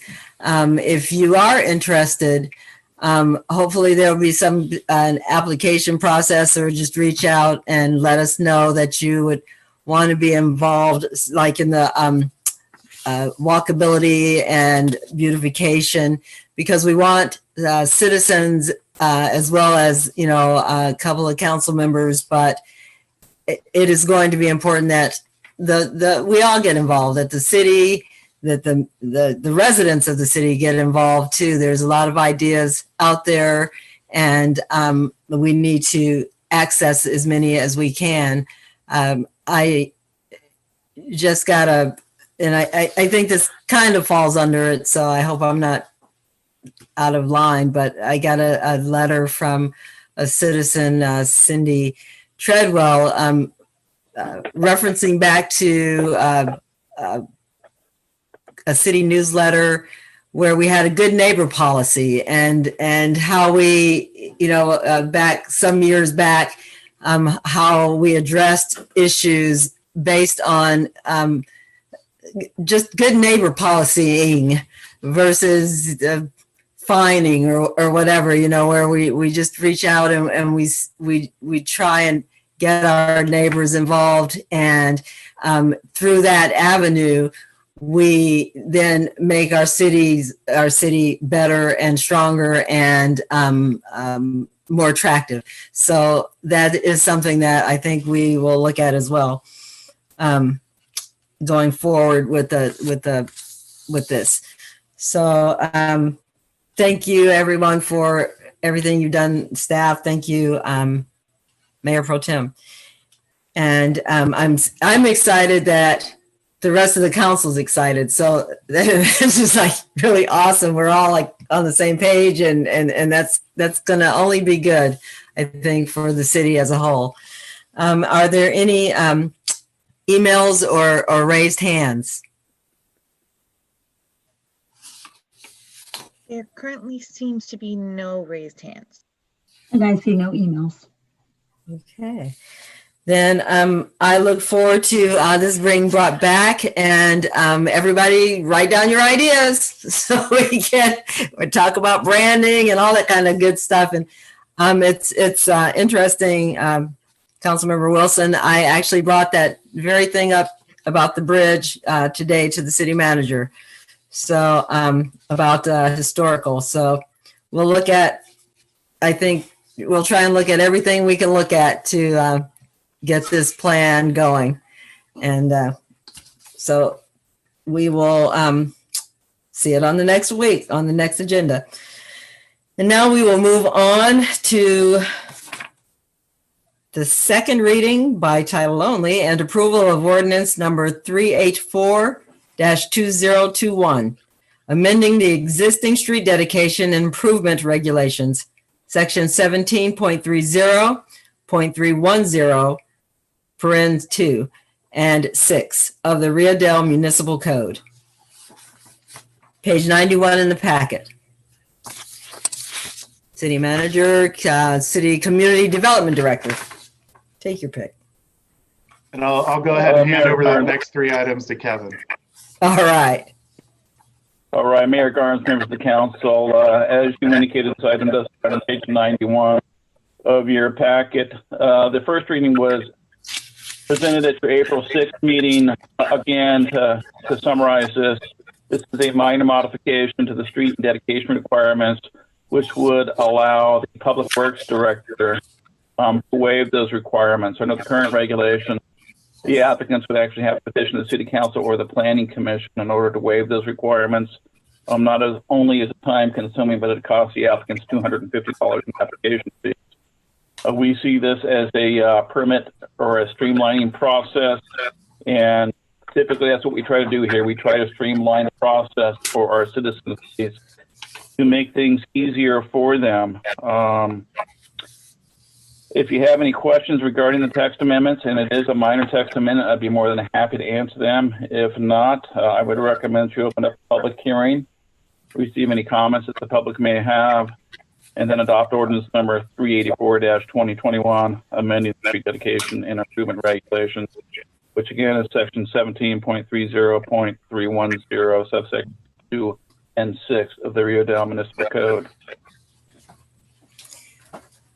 Thank you. Thank you, Community Development Director Caldwell. I will open it up to the council. Mayor Pro Tem? No questions, Mayor Garnes. Thank you. Councilmember Carter? Thank you. No questions from me. Makes sense. All right, thank you. And Councilmember Wilson? No questions.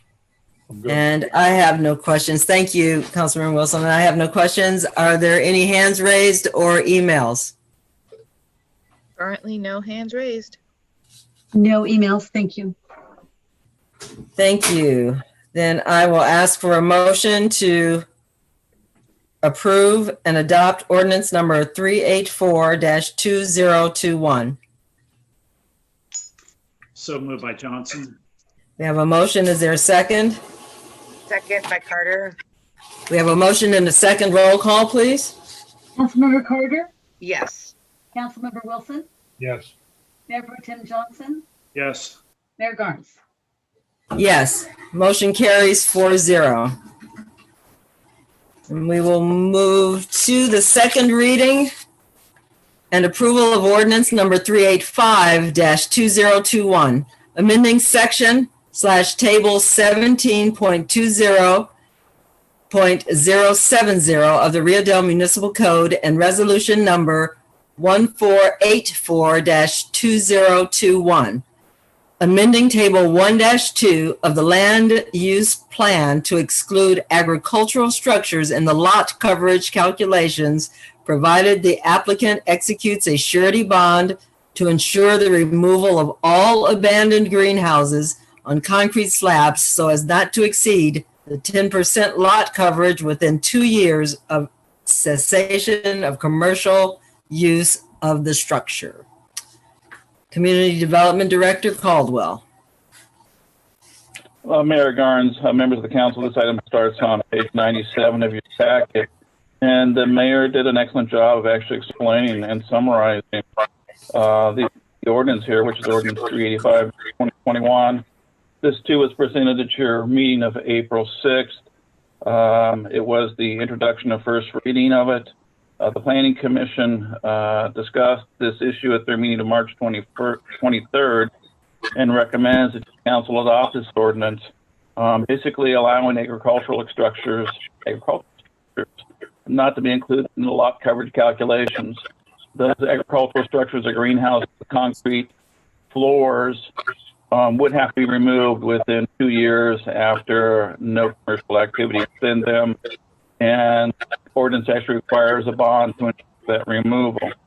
With that, I would recommend that your council open up the public hearing, take any comments that they may have, and I'd be more than happy to answer any questions from the council or from members of the public. And I would recommend that your council adopt ordinance number 385-2021. Thank you. So I'll open it up to the council. Councilmember Carter? No questions for me. Thank you. Thank you. Councilmember Wilson? I'm good. No questions. Mayor Pro Tem? Thank you, Mayor Garnes. I think there was a typo in our packet, and that is this was calling for the approval of resolution 1484-2021, which I believe we did at our last meeting, April 6th, if memory serves me correct. Not wrong. That's my only comment. Okay, thank you. And so, Community Director Caldwell, I need your. Mayor Pro Tem Johnson is correct. I actually don't see reference in the staff report itself to that resolution. It could be on the agenda, but if it is an error. And that resolution, as Mayor Pro Tem Johnson just indicated, was approved at your meeting of April 6th. Okay, and I was going from the agenda. Okay, thank you, Councilmember Mayor Pro Tem Johnson. I have no questions, and so I will open it up to public hearing. Are there any hands raised or emails? Currently, there are no hands raised. Thank you. And no emails. Thank you. And I will close public hearing and ask for a motion to approve and adopt ordinance number 385-2021. So moved by Johnson. You have a motion. Is there a second? Oh, second. Oh, Somebody seconded. somebody seconded it. Okay. We have a motion and a second. Roll call, please. Councilmember Carter, Yes. Councilmember Wilson, Yes. Mayor Pro Tem Johnson, Yes. Mayor Garnes. Yes. Motion carries 4-0. And our final action item is the second reading and approval of ordinance number 386-2021, establishing industrial hemp regulations banning the cultivation of industrial hemp in the city, section 17.30.180 of the Rio Dell Municipal Code, and renumbering general provisions and exceptions, sections 17.30.010 through 17.30.370 to accommodate the proposed industrial hemp regulations. Community Director Caldwell, Development Director Caldwell. Mayor Garnes, member of the council, this item starts on page 107 of your packet. Once again, the mayor has done an excellent job in summarizing the meat of the changes here in this ordinance. As the council is aware, Humboldt County adopted a ban on industrial hemp, I believe it was late last year. And the ban was in response to cannabis farmers' concerns regarding cross-pollination and introduction of pests that are normally associated with hemp cultivation. We have talked to some of our cannabis cultivators, primarily up on the Dinsmore Plateau, where one of the owners up there made application to receive approval for 20 acres of hemp cultivation. Those farmers are extremely concerned again regarding potential cross-pollination and then the introduction of pests that are associated with industrial hemp. As the council is aware, how the city has made a tremendous investment in the cannabis industry, generates some significant revenue for the city, and we certainly don't want to jeopardize that, and our cannabis farmers don't want to jeopardize their investments.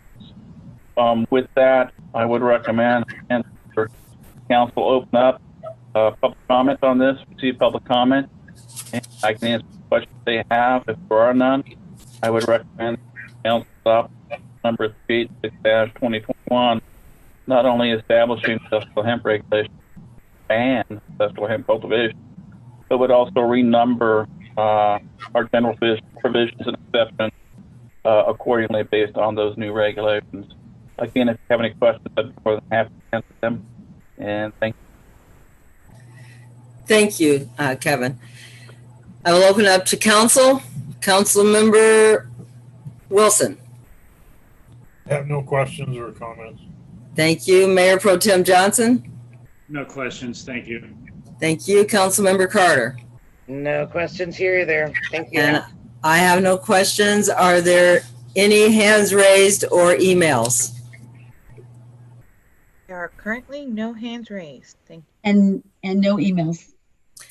Thank you very much. Then I will close the public hearing and ask for a motion to approve and adopt and approve ordinance number 386-2021.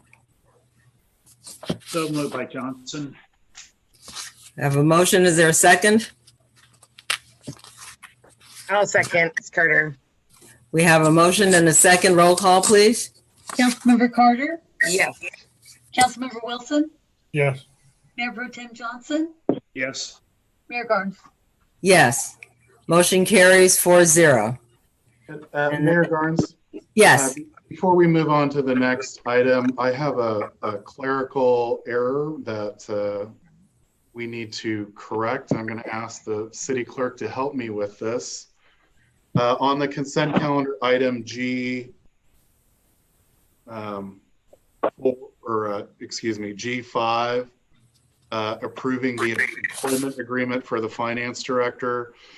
There is a there are a couple different typographical errors which can be fixed, but there is a date in the an error in the start date for that particular contract. It was meant to be immediate, and the start date on the contract identifies July 1st. So, Karen, do you have any? Can we revisit that item and have it? Yeah, I think as long as you declare it, I believe the council can either choose to bring it back or just adopt it with the correction.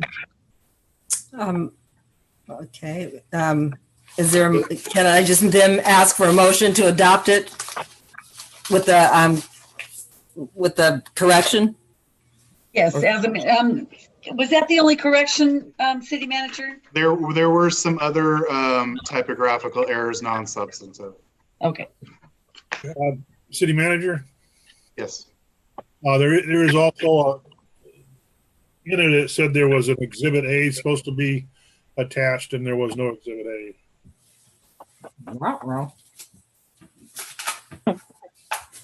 It's no big. It's just the rate structure that listed the salary. But okay, if we want it, we can come get it. I mean, but that is a technical matter.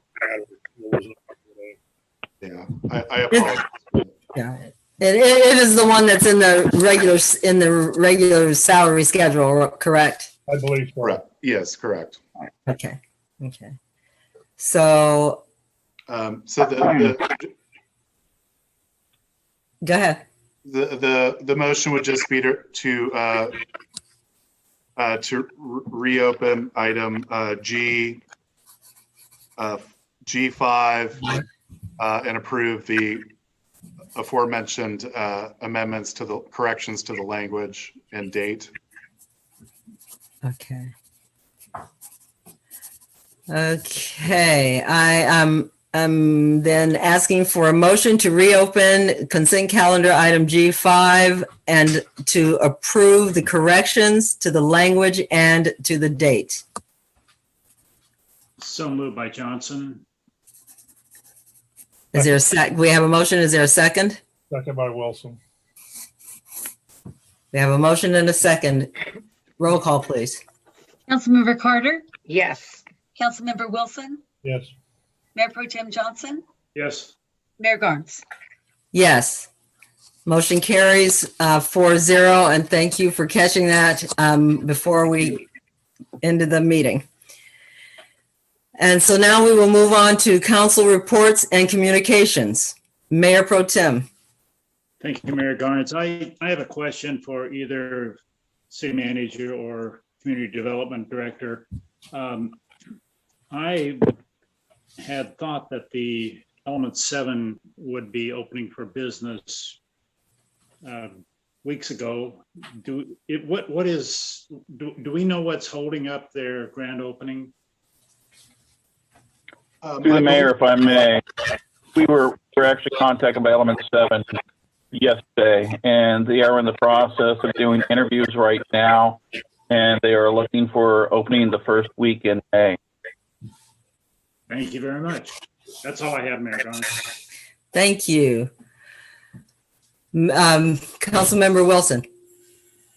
Nothing to report as far as, other than I think I have RCA Thursday. Okay. That's it. Okay. Thank you. Councilmember Carter. Thank you, Mayor Gerns. I attended on April 16th, the League of California Cities Transportation, Communications, and Public Works Policy Committee. No, mostly just broadband deployment is the name of the game now. But two things I wanted to bring up that could be coming our way is AB 1060, and that just establishes a statewide emergency alert system versus local emergency alert systems, and they're just thinking of fire season, I think predominantly there.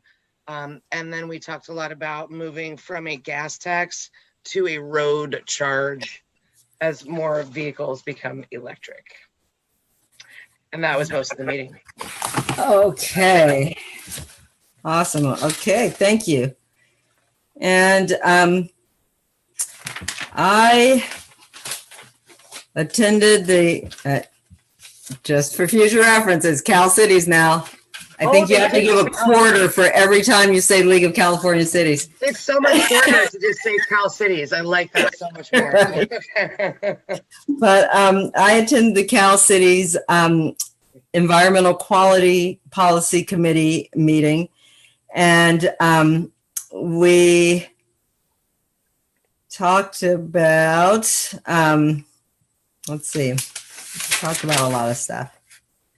AB 418, that was about power outages and power resiliency.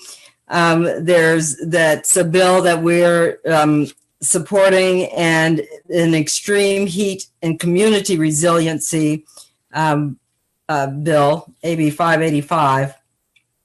And there were a couple more: reducing single-use plastics and packaging. For example, Amazon, and really getting on board with not going after in a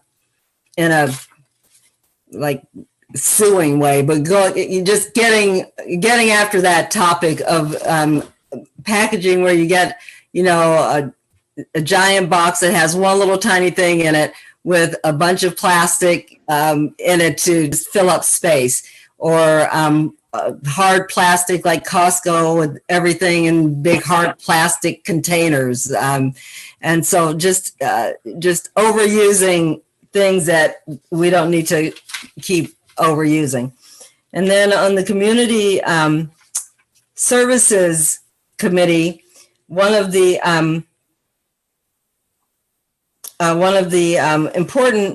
more important bills, AB 46, was about youth empowerment and trying to figure out a way and to address the growing need for, as communities, to empower our youth, to get them involved in our governments, to reach out to the school districts and try and get any kind of vulnerable, or even just any kind of kids that need help or even don't need help, just need something to do, and to just get involved, so that I guess we can have a hope and a belief that the next generation coming up after us will be engaged enough to actually step in the shoes.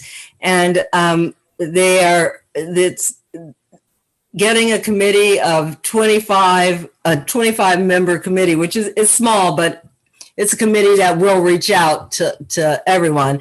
And the members will be from 14 to 25. And that's a way to get, that's one of the ways that we're hoping to get youth involved and empower them. And one of the things that was discussed, and I really am going to actually hadn't reached out to the city manager yet, but to talk about a mayor's youth commission, where, we can get children, youth together and bring them in and kind of share information, find out what they need, try and work with the youth, and actually try and have them work with us. And so that's one of the biggest things, one of the more important things that I think came out of the Community Services Policy Committee was to try and figure out this new youth empowerment. I think that's enough for tonight. I'm on the traffic committee with the Eureka Traffic Committee, and we are trying to figure out a campaign to educate more than anything, different policies that aren't offensive, that are positive but not too harsh, just to get people to be aware of how they're driving, to be considerate of how they're driving. And ironically, there was a huge accident. I was in Eureka coming back to Rio Dell to get on the Zoom traffic committee, and there was a major accident between like Pearson's and Herrick, and the road was literally shut down. I mean, police officers, both sides, we had to U-turn and go back. And so that was kind of just irony, I guess, that I was coming to a traffic committee meeting about Eureka traffic and boom, accident. So anyway, that's all that I have. And I think we are ready for adjournment if there is a motion. So moved by Johnson. All right, we have a motion. Is there a second? I'll second. All right, we have lots of seconds. And, thank you everyone for being here tonight, and we will see you in 2 weeks, May 4th, 6:30. Thank you.